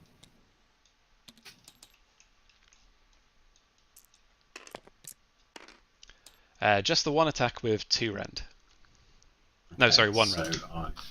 1 rend, so I'm a 6-up save. And that's 2 damage. So that's 1 ripper and another one on 1 wound.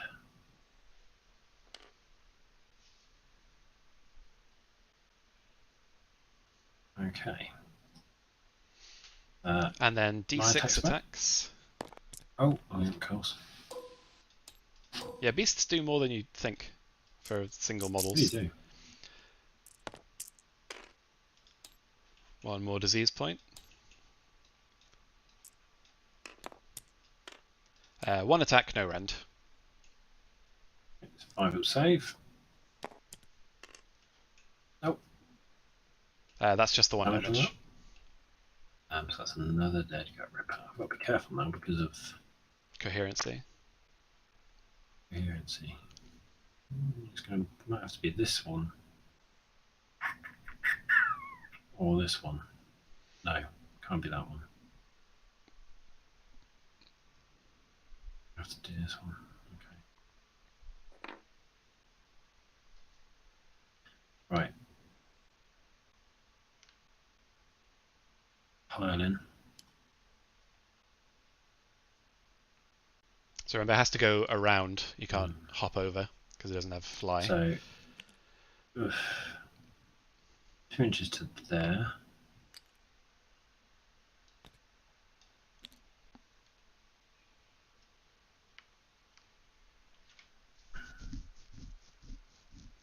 You know what? I'm not going to do it. I'm going to have to go back over here. I think he's going to have to go there. For the sake of your coherency. He has to end no further away to the unit he's currently closest to. Slip him in there. Oh, flip. Okay. So, within 2.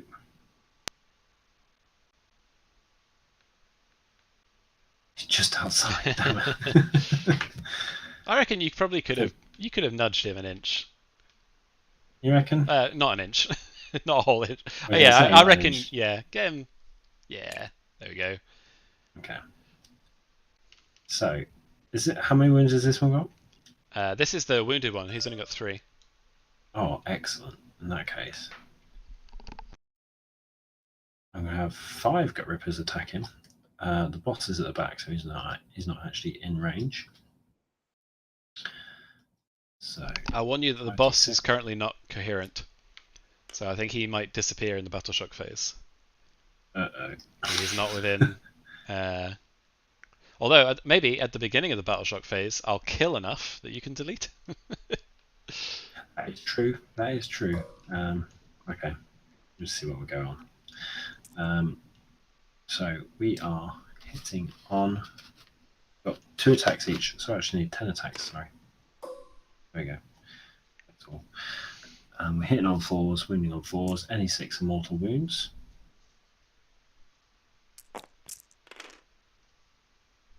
No 6s. And hitting on 4s. That's 3 hits, no rend, 1 damage each. No rend makes that 5 up. Yep. So no saves. And how much damage do you say each?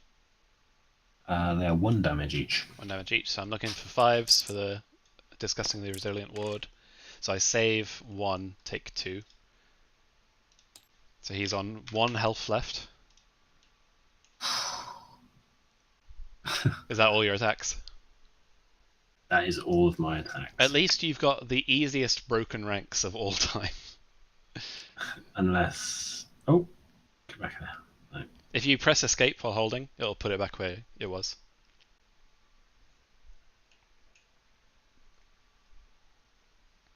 Oh, he's not in range of that. Okay.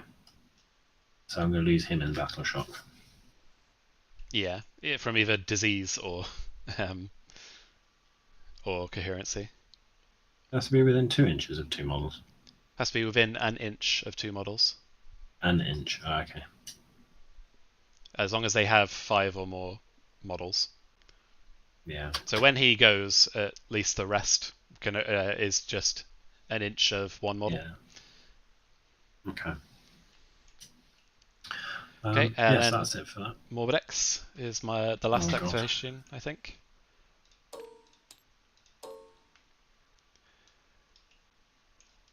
Not killing your own general, noob. 5 attacks. These will be 3s and 3s. 2 disease points. Oof, that's a good roll. Yeah. Can I whiff?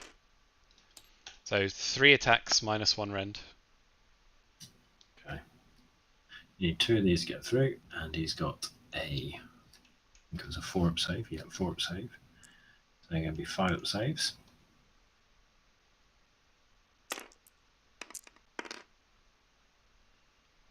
And 2 go through. 2 go through. That's 4 damage total. So he is dead. Bye-bye, my brute. Okay, there's no more combat, is there? No. No. So, your Gut Rippers will get 1 more disease point at the end of the combat phase. Yeah. So, I roll 4 dice for their diseases. They take 3 mortal wounds.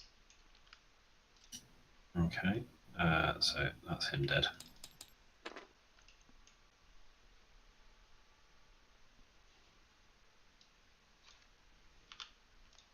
Wound on the other one. Okay. So, lost 5 in Battle Shock. Bravery 5. So, whatever I roll is what I lose.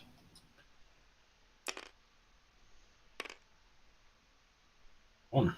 You don't have an Inspiring Presence? I do not know. Not on these. No, it's a generic command ability. What was it? Yeah, it's Okay. like I'll use that. basically you don't take a battle shock test this round for one unit. Oh, I'll do that then. Where are you tracking your command points, by the way? Not. Okay. I think you've used 2 this round, did you? Or all out defense and that? Okay, so you got 1 Yeah, left. that's right. Yeah. Okay, so in my turn, I scored. Let me just double check the scoring. Do we get hold more? I score a number of victory points equal to the number of the current battle round for each objective you control. Okay. So I scored my battle tactic, and I get 2 victory points because it's battle round 2, and I hold 1 objective. So I'm on 6 now, going into your turn. Okay. Okay, I'm not sure I'm going to come back from this, in all honesty. This is the chance for your Bolt Boys to make up the difference, I think. Yeah, I think so. You've got to stop me from just penning you into your deployment area and denying you the chance to actually get on any of the objectives, which is 100% my plan. So this shaman's going to cast. Before casting, you need to choose your. Sorry, not casting. Your battle tactic for the round, Broken and ranks. any heroic actions. So it'd be broken ranks on that. Yeah, I think you might beast. get it. And heroic actions. I don't know. I don't think I've got any I want to do, really. The command point one's always good. Blue command point. There's also Finest Hour is once per battle for each hero. You can Finest Hour, which gives them +1 save and +1 to wound. Oh, I might do that actually with a Slitraker. Yeah, I'm going to do that with a Slitraker. Okay, yeah, no roll for that, you just get it. Okay. And let me give you a little token here so you remember he's got it. Okay.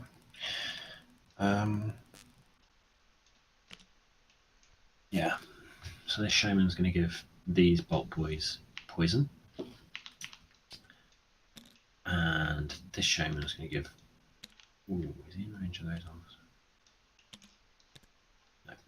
He's going to give the group of 3 poison as well. And Sprat's going to give himself. I think he's going to cast Mystic Shield on himself.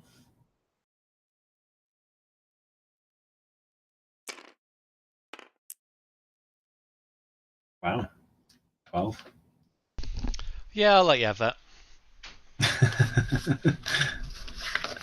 And again, I'm going to do Summon Boggy Mist. This is casting value 7, and that's an 8. That gives me +1 to charge rolls, and you -1 to charge rolls. Okay, I may as well try and unbind that. Oh, 11. Okay, that doesn't go off then. Right, and then movement phase. Luckily, I don't think you have any particularly hard charges. Oh, there again. Well, they can probably deal with him. He can deal with them. He can get that one. They could go into them. Okay. So, Ruts. I'm going to move over here. Oh, I hate moving them individually, but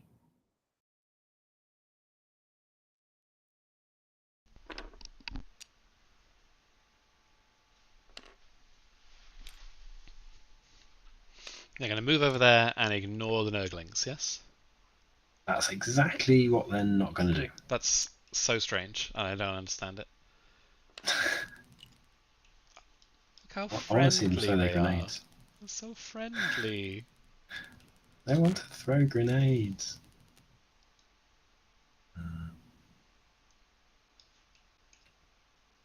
Yeah. No. And they can run as well, so I'll do that. Actually, no, the Slitter's no good in combat. We'll run and shoot.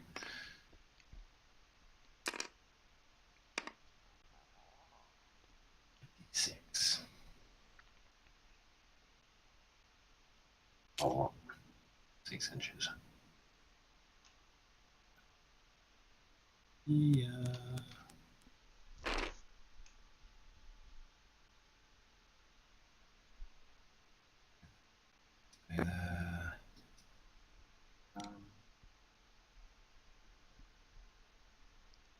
I might leave Gobsprat where he is.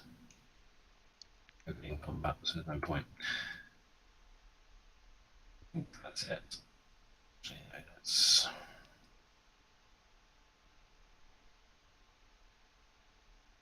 7-inch, 8-inch charge, but I need these gut rippers to get out of the goddamn way.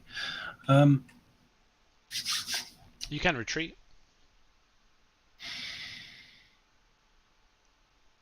I want them to kill that. I want them to kill that beast, really.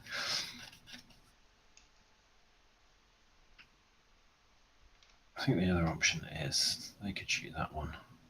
He could charge that one. I think I'll move him over here.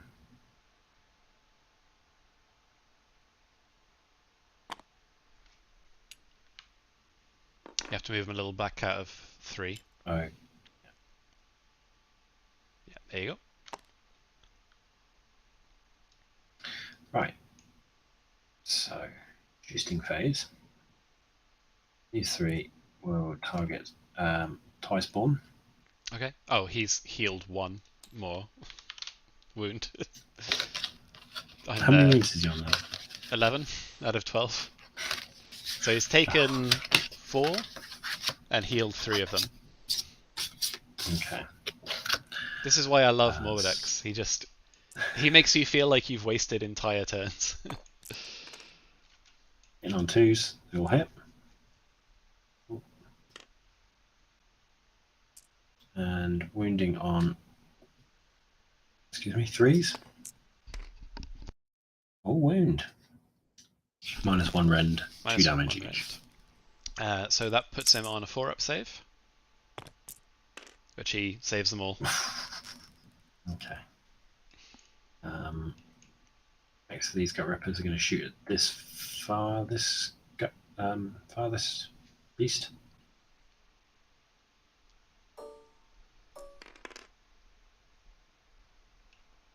So, 2 to hit. Oh. 3's to wound. I'm rolling terribly. Yeah.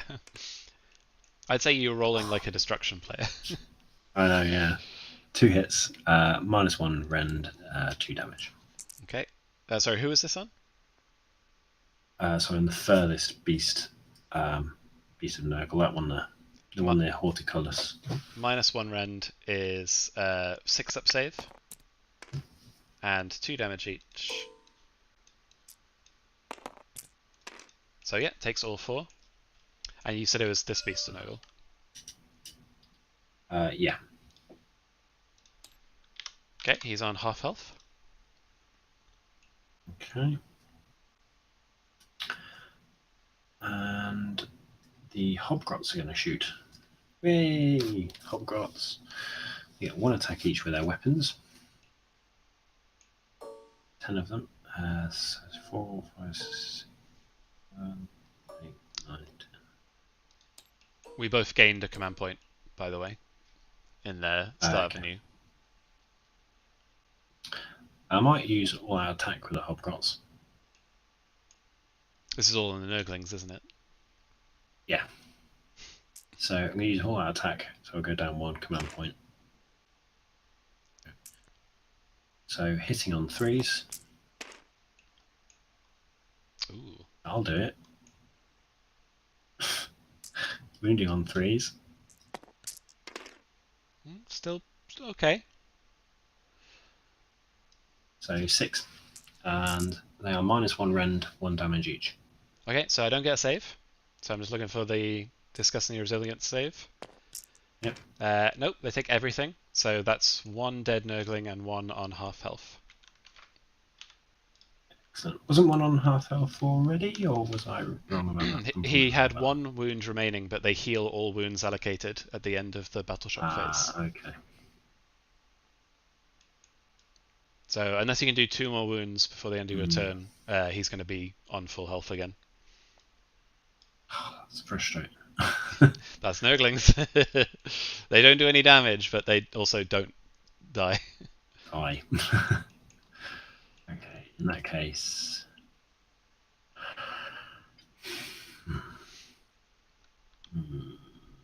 I think these 9 are going to shoot the beast closest to the Sludge Raker. I don't think they're going to kill him, but they can soften him up. So hitting on 2s. Oh, you know what? They will kill him. Because they're going to be... those 3 are 3 damage each because they're within 12 of the Sludge Raker.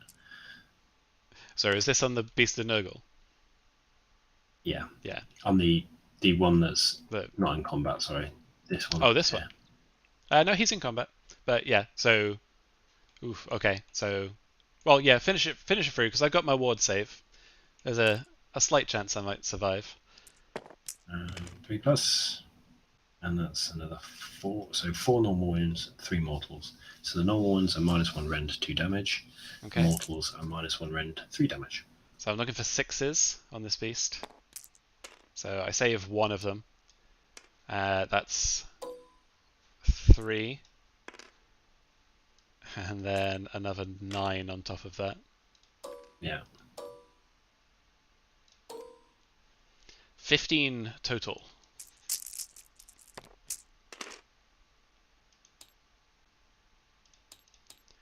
Ten wounds. You have slain the beast. I was not expecting to do that, but that'll do me. Damn, that shooting is amazing. Yeah, they're pretty good when you got them with the venom and everything. That's all my shooting done. Oh, I got my broken ranks. Not on the one I was expecting to get. Okay, we're going to. There's no point charging now with him. I think So I with think broken I can do ranks, you one. still have to kill the The one one that you you specified, chose. isn't it? Yeah, I Yeah. think so. Yeah, you have to pick a unit. Okay. So there's going to be no charges. It's just the gut rippers. So can I move them in now or not?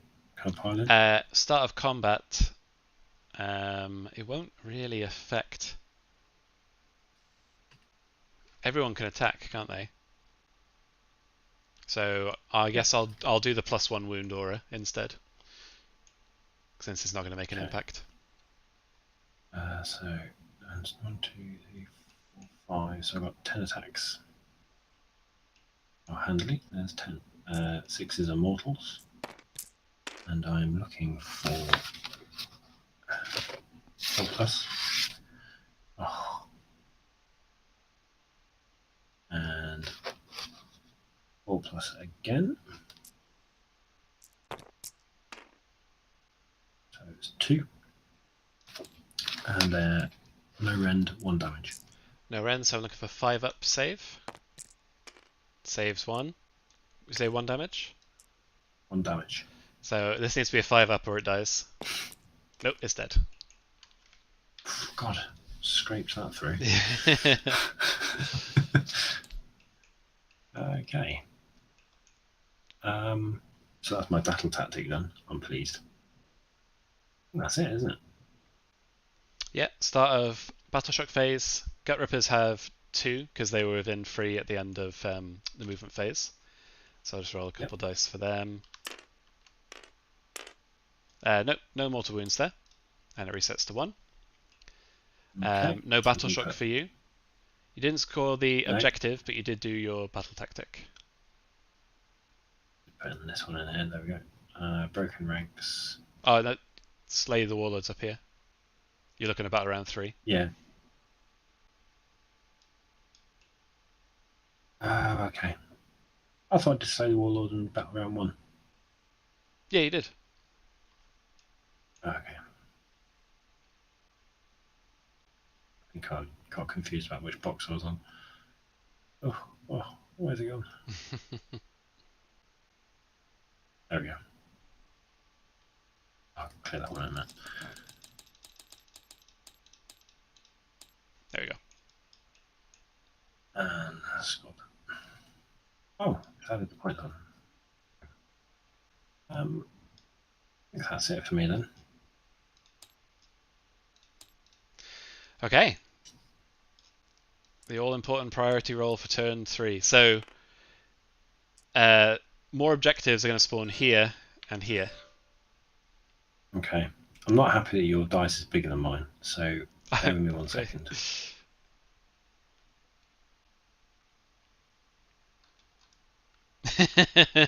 Feel like you may be overcompensating for Okay, I'm happy now. your rolling this game. Oh. Okay, so obviously I'm going to take it. Yep. This is the all-important turn 3.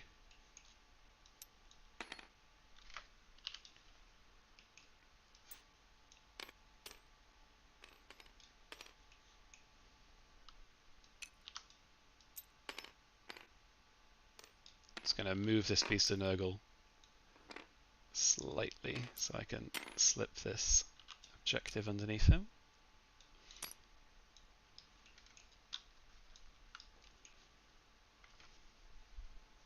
Gut Rippers battle line? Yes. And Hobgrots? No. Oh, really? Interesting. Manskewers are. Yeah, I don't trust that I can do that. But I do trust that I can kill Gut Rippers, so I'll also do Broken Ranks and choose the Gut Rippers as my target. Okay.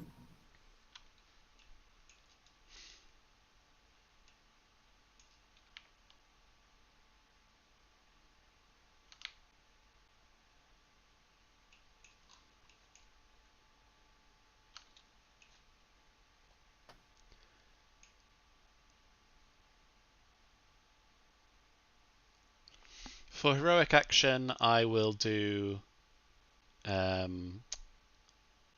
Heroic Leadership, and I'll do it with my Great Unclean One. Yeah. So I need to roll a 4 up. Hey, I actually get it. So rare. It's not just me. For some reason, Heroic Leadership is the most failed 4-up roll I've ever known. For everyone I've ever played with, it's truly bizarre. Summoning points. So I do not get summoning points for my territory because this unit is not wholly within my territory. Oh, okay. So I get 3 for the trees. I get 3 for your territory because I have Nurglings in your territory. Yeah. And the Great Unclean One will ring his bell. Ring his bell. And he generates nothing. So I've only got 10 for this round. Only 10. It's less than I usually get. This whole list is built around like maximizing them. But I played poorly. I should have just set the Nurglings up in my territory and just left them there for the whole game. But luckily, these Nurglings survived to give me let me make up the difference.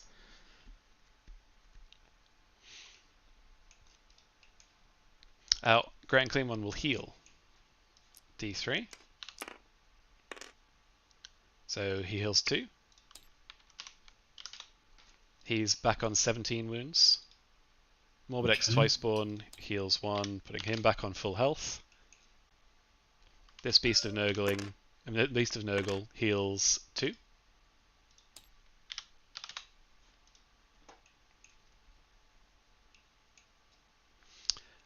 Great Unclean One will deal a damage to himself again so that he can cast 1 more spell. And I will start out with Fleshy Abundance, casting value 7. Do I have any minuses to cast? No, you don't know. No.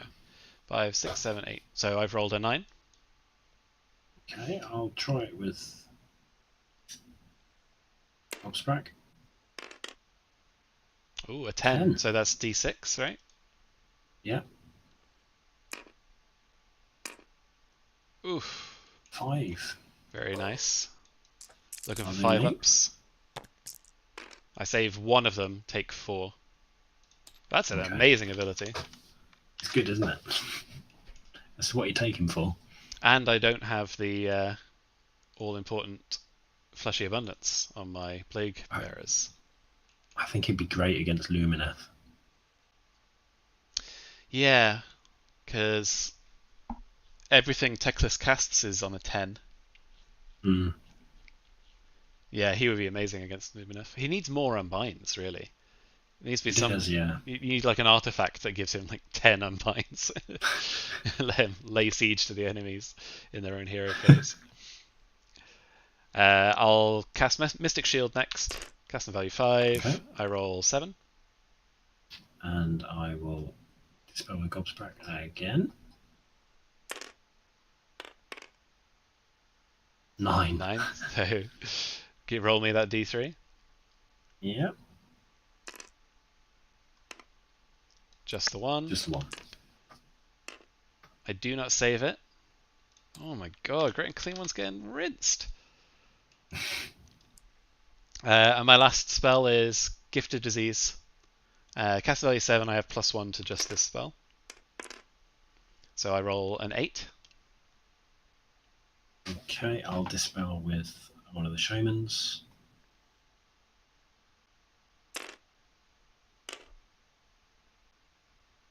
9. 9. Wow, yeah, complete denial of my whole magic phase. Very good. Phase. Very good. That's the kind of rolling you've needed on like the Maya Brute and yeah. Early doors. It's too late now. Yeah. Yeah, that's my hero phase. Movement phase. Okay. These Nurglings will run.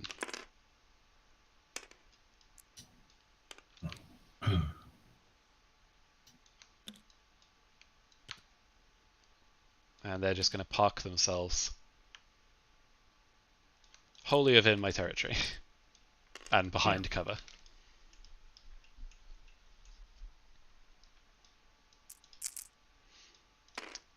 Morbidex will move 8 inches. I think he's having for Gobsprout. Plague Bearers will move 4.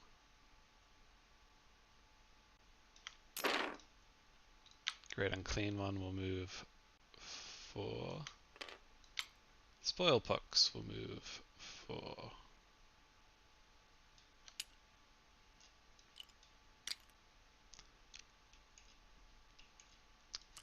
Beast of Nurglings will... Beast of Nurgle. I don't know why I keep on saying Nurglings today. Everyone knows Nurglings. So they don't need it. They're just going to get... Oh, they're not monsters, are they? No, they're not. Seems like they should be, right? Hmm. And Slimex will just move there.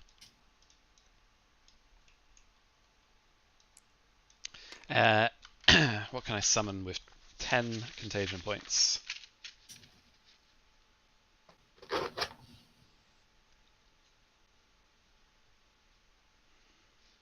I think I will go for a Beast of Nurgle. Costs me all 10. Just have killed 2. They are a lot of the damage of my army, so I feel like obliged to keep them around.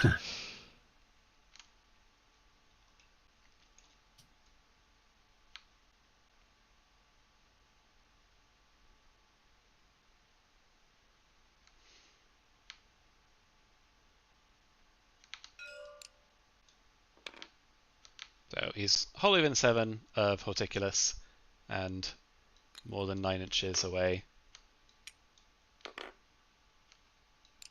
from your Gut Rippers.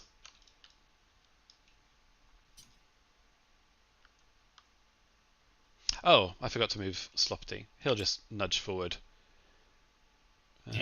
Yeah, I'll put him there. Probably want his body on the objective soon. Okay, shooting. So Grand Clean One is out of range. Morbidex is out of range. Spoilpox Scriven is out of range. So no shooting from me. Okay. So let's go to the all-important charges.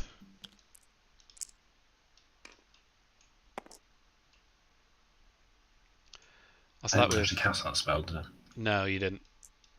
Okay. It wasn't a very... for both of our hero phases, it wasn't super... A bit flat. Yeah. So with this, Beast of Nurgle first. 7 inches. Easily. And on a 2-up, does D3. So 2 mortal wounds to your Gut Rippers. Okay. Oh, that's just 1 dead. My next beast will charge 4 inches.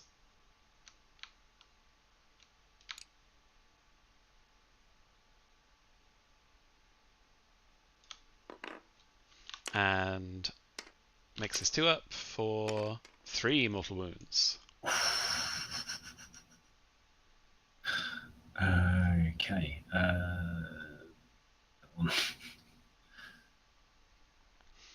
I'll try for the oh, what's his?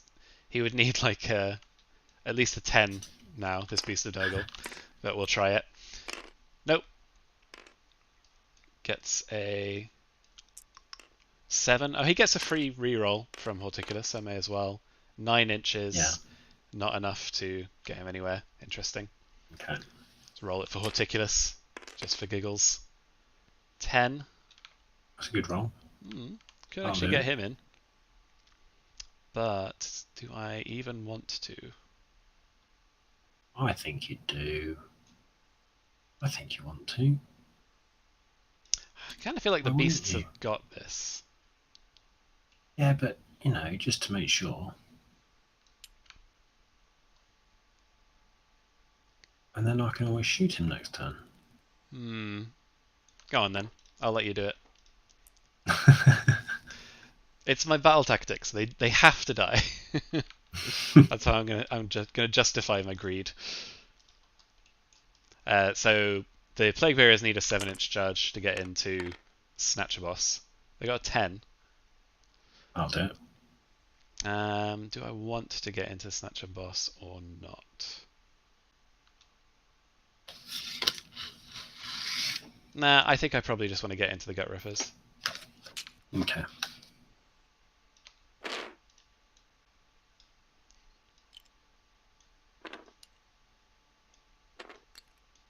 And by get into, I mean literally touch with 1 to block out this objective from you doing anything on it for the rest of the game.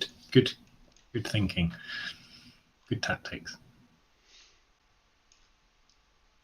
And then finally for Morbid X Twice Spawn, he rolls a 9, which is enough to get him into these Manskewer Bolt Boys. Oh, can I do Unleash Hell? I can't, can I? With who? With the bullet. Yeah, you can do Unleash Hell. Because I think Gobsback allows them to do something as well. If this unit issues the Unleash Hell command to a Kruleboyz unit, you do not have to subtract 1 from the hit rolls for the attacks made by that unit. Oh, wow. It receives the command. Excellent. And I can use the quick attacks. I can use the short range. I think it's the hasty shot, 12 inches. So you get 2 attacks each. Okay, make me regret this. I don't think so. So it's all in on 4s. Oh, I'll tell you what though. They are going to 2 mortals there, but are they within 12? They're not. Are they? Does it have to be wholly within 12, or is it? Did I update our command points? What have I spent a command point on? I don't think you did. No, so I think I'm on 2, and you should have had 3. So you've only spent 1, right? Yes. Yeah, so you're on 2 as well. Just making sure that's right. So it has to be wholly within 12, so that's not going to cut it. So they don't get the extra 1 damage.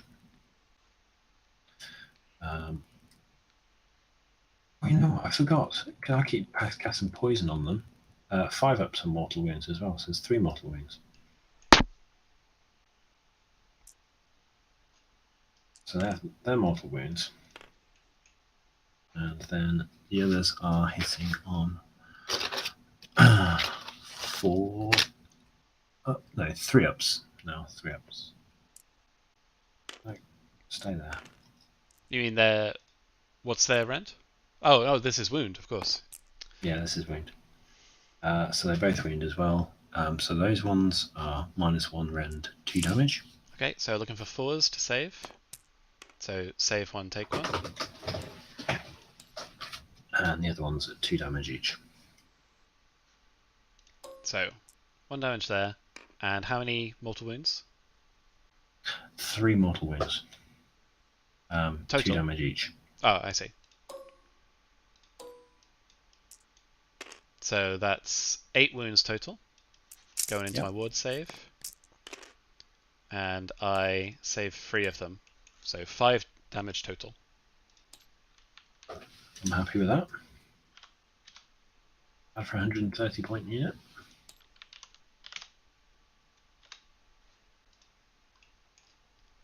Okay, he's on 7 wounds. Is he bracketed or? He is. He takes his first wound after taking 7 wounds. Okay.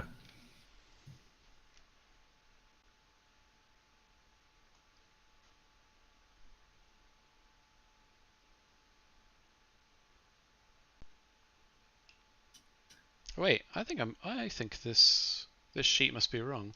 I think my on 7 wounds.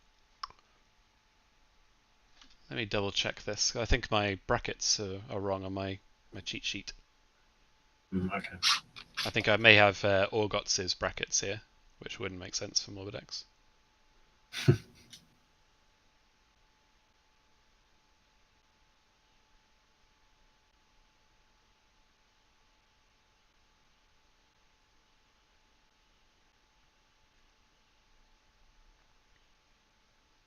Okay, he brackets after 6 wounds. So one more wound, and he'll have one less attack Right. on Okay. his good attack.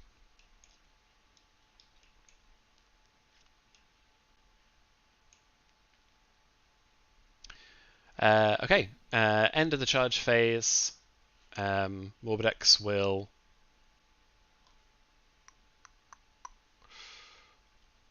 he will roar at the Bolt Boys so that they can't use command points. Okay. It's on a 3-up. He gets it. So your man skewer Bolt Boys can't use like all out defense or all out attack basically. Yeah. Okay. And then for the combat phase, I will start us off with my wounded Beast of Nurgle into your Gut Rippers. I'm assuming Bolt Boys aren't very scarying melee. No, they get 2 attacks each, 4+4+. I suppose if I take No rend. one wound, I suffer for it. It's I unlikely. actually 6 attacks. I'll start with 3. Morbidex. You only I need to get 1 or squeak 2 go one through. So 5 attacks, 3s and 3s. Ooh, 2 disease points. Love that.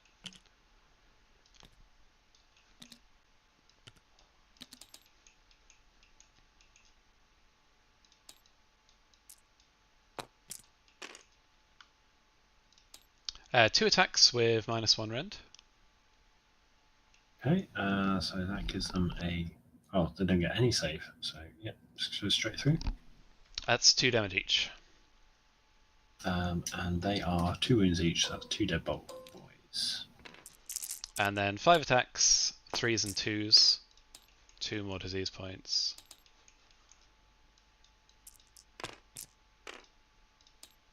Three attacks with -2 rend, so no save again, right? Yeah. So that's 9 damage total. I got to start with the second attacks, I think. Okay, your activation.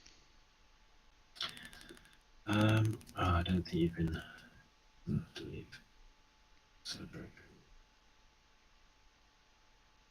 Ooh, 2.9. Oh, did I drag him in? Did I? I think you just have. Well, But I'm it'll probably going to regret that. Breaker. I don't think you will, but we'll do it anyway. The Spoilpuck Scrivener, by the way, is going to give Plague Bearers +1 save, and Spoilpuck Scrivener is going to give +1 wound. So I can't roar before you do that or anything? No, it's not a command ability, it's just a War Scroll ability. Okey-dokey. Well, okay, he gets quite a few attacks, this dude. So this guy is a monster, though, isn't he? He is. So you would have gotten to do a monstrous action if I pulled you in with that charge. Oh well, I forgot it, so it doesn't. No, it's fine. Nothing has changed. Like Uh, we haven't rolled any attacks over this side of the board. So I'll do a roar then. Yeah. I think. Who are you roaring? Oh, it has to be the Plague Bearers, Bearers, doesn't it? Yeah. Good plan. Right. Saves so, me from giving them up. like +2 save instead of just +1. Oh. So we get 3 attacks for the first attack. These are hitting on 3s. Oh god, I keep selecting this one. Get out of here. Right. Hitting on 3s. Or hit. And wounding on 3s. 2 wounds. They are -1, 3 damage each. Okay, -1 puts them back on 6s for their save. So save 1. How much damage each did you say, sorry? 3 damage. 3 damage.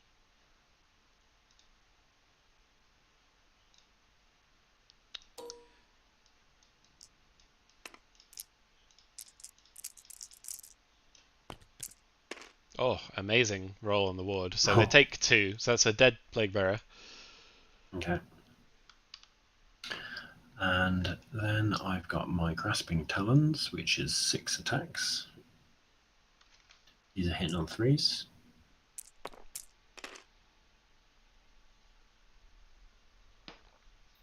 And they are wounding on 3s. And they are -1 rend, 2 damage each. Okay, 6s to save. 2 damage each. So another 6 going through the ward. Saves 2 and 2 more dead plague bearers. Okay. Then I've got a noisome bite. So this one is just 1 attack. So let's clear these off. And it's hitting on 3s.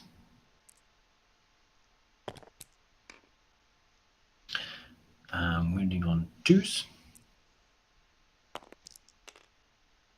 Which it does. And it's -1 rend and it's D3 plus 3 damage. D3 plus 3, wow. So only a 6 on the save. Don't save, so let's see how much damage that does.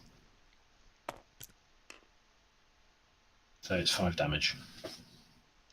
That's a cool attack. Yeah, I like that one. 2 dead plague bearers. Okay, and then I've got 1 last attack. Full of attacks, this thing. Yeah. It's actually quite good in combat, this one. So these are 3+. I can't remember if it's this one or the other one, but I played someone who had something on a sludge raker, and he called it his Celestant Slime. Celestant Slime. It's like, I guess he's a destruction version of a Celestant Prime, right? Well, yeah. Okay, and once per battle, at the end of the combat phase, I can pick 1 enemy model that has a wounds characteristic of 7 or less, does not have a mount, and is within 3 inches. On a roll 2d6, and if the roll is greater than the enemy model's wound characteristic, is slain. So I might as well just do that now, because I don't think I'm going to do that against anything else. So you get to choose a particular model. Yeah, so I'll just choose the Plague Bearer Champion or something. Yeah, he's right in front of you. Yeah. That's 7, so it should be more than his wounds, I would imagine. It definitely is. That's great for like breaking coherency and things. Oh yeah. And that's his attacks over. Okay. I'll start with... Let's do Horticulus into the Gut Rippers.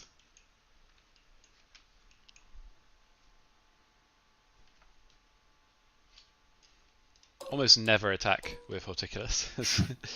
He's just there for buffs and trees. Okay, 3 attacks. 3s to hit, 3s to wound. Oh, sorry, 2s to wound because of the... it doesn't matter, he whiffed everything. Then D3 attacks. 3 attacks. Okay, respectable. Nice. 3s and 2s.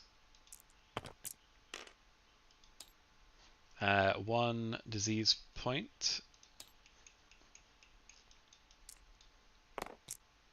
2 attacks with -2 rend. No save. It's on the Gut Rippers, isn't it? Yeah. So that's 4 damage total. Then. So that's 2 dead Gut Rippers.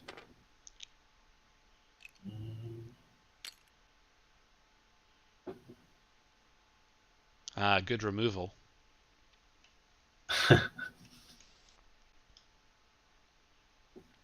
Yeah, it's your Gut Rippers to go, I think, isn't it? I think so. So it's just 2 attacks for him.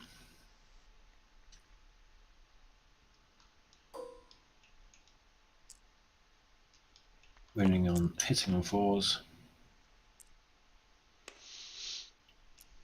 And wounding on 4s.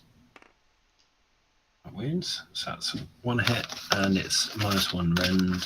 Oh, actually, sorry, no rend. 1 damage. No rend. 1 damage.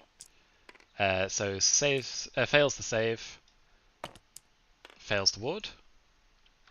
Sorry, who is this on? I assume a beast? Oh, on think it was going to be on Horticulus, to be honest. Horticus? Okay, so yeah, so he's taken a wound.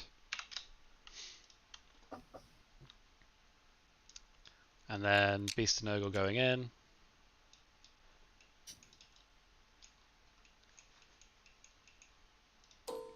Four attacks on 3s and 2s. 1 disease point.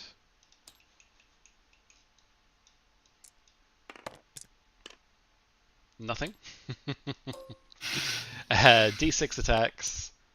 2 attacks. 3s and 2s again. Just the one. Oh dear. That's a lot of ones rolled. What's the save? Rend and No rend on the stack. no rend. So I still get my 5-up save. Nothing. So he's much damage. Just the 1 damage. So he's there, but he's got. Actually, no, he's dead because there was one with 1 wound earlier, so he's gone. There you go. You killed them all. Hooray. So that's my battle tactic completed.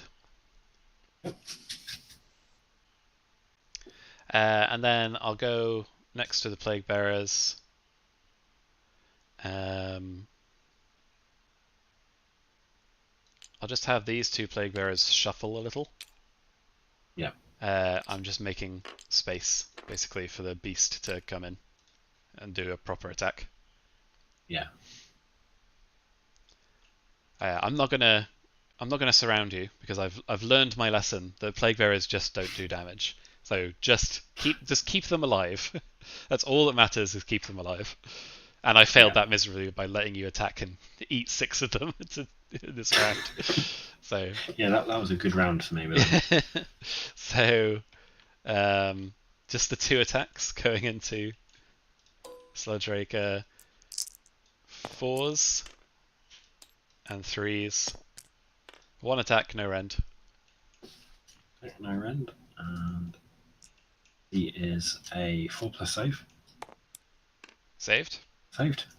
And then my Beast of Nurgle pile in and hopefully start whiffing on these good attacks. 2 disease points, happy with that. Wounding on 2s because of Sloppity. He is in range of Sloppity, yes he is. So yeah, that's 3 attacks minus 1 rend. So they're 5-up saves.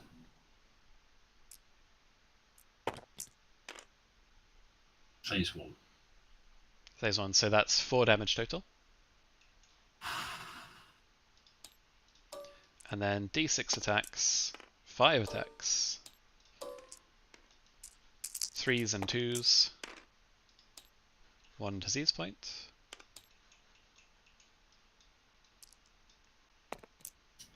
And 2 attacks with no rend. There we are, 4-ups. I saved. Okay, and I believe that's combat. Yeah. So start of Battle Shock. You would have gained 1 more disease at the end of combat. So I'll just roll 4 quickly. So you take 2 mortal wounds from disease points. Okay. That's enough to bracket him down a bit. Excellent. Battle Shock. My Plague Bearers lost 6, so they could lose 1 if I roll. Yeah. I'm not going to spend Inspiring Presence on it. I'm just going to roll it. Oh. The one time I roll Battle Shock. So, 2 run away. I'm going to take these 2. Okay. That's it then, isn't it? It is. So, I have 3 objectives.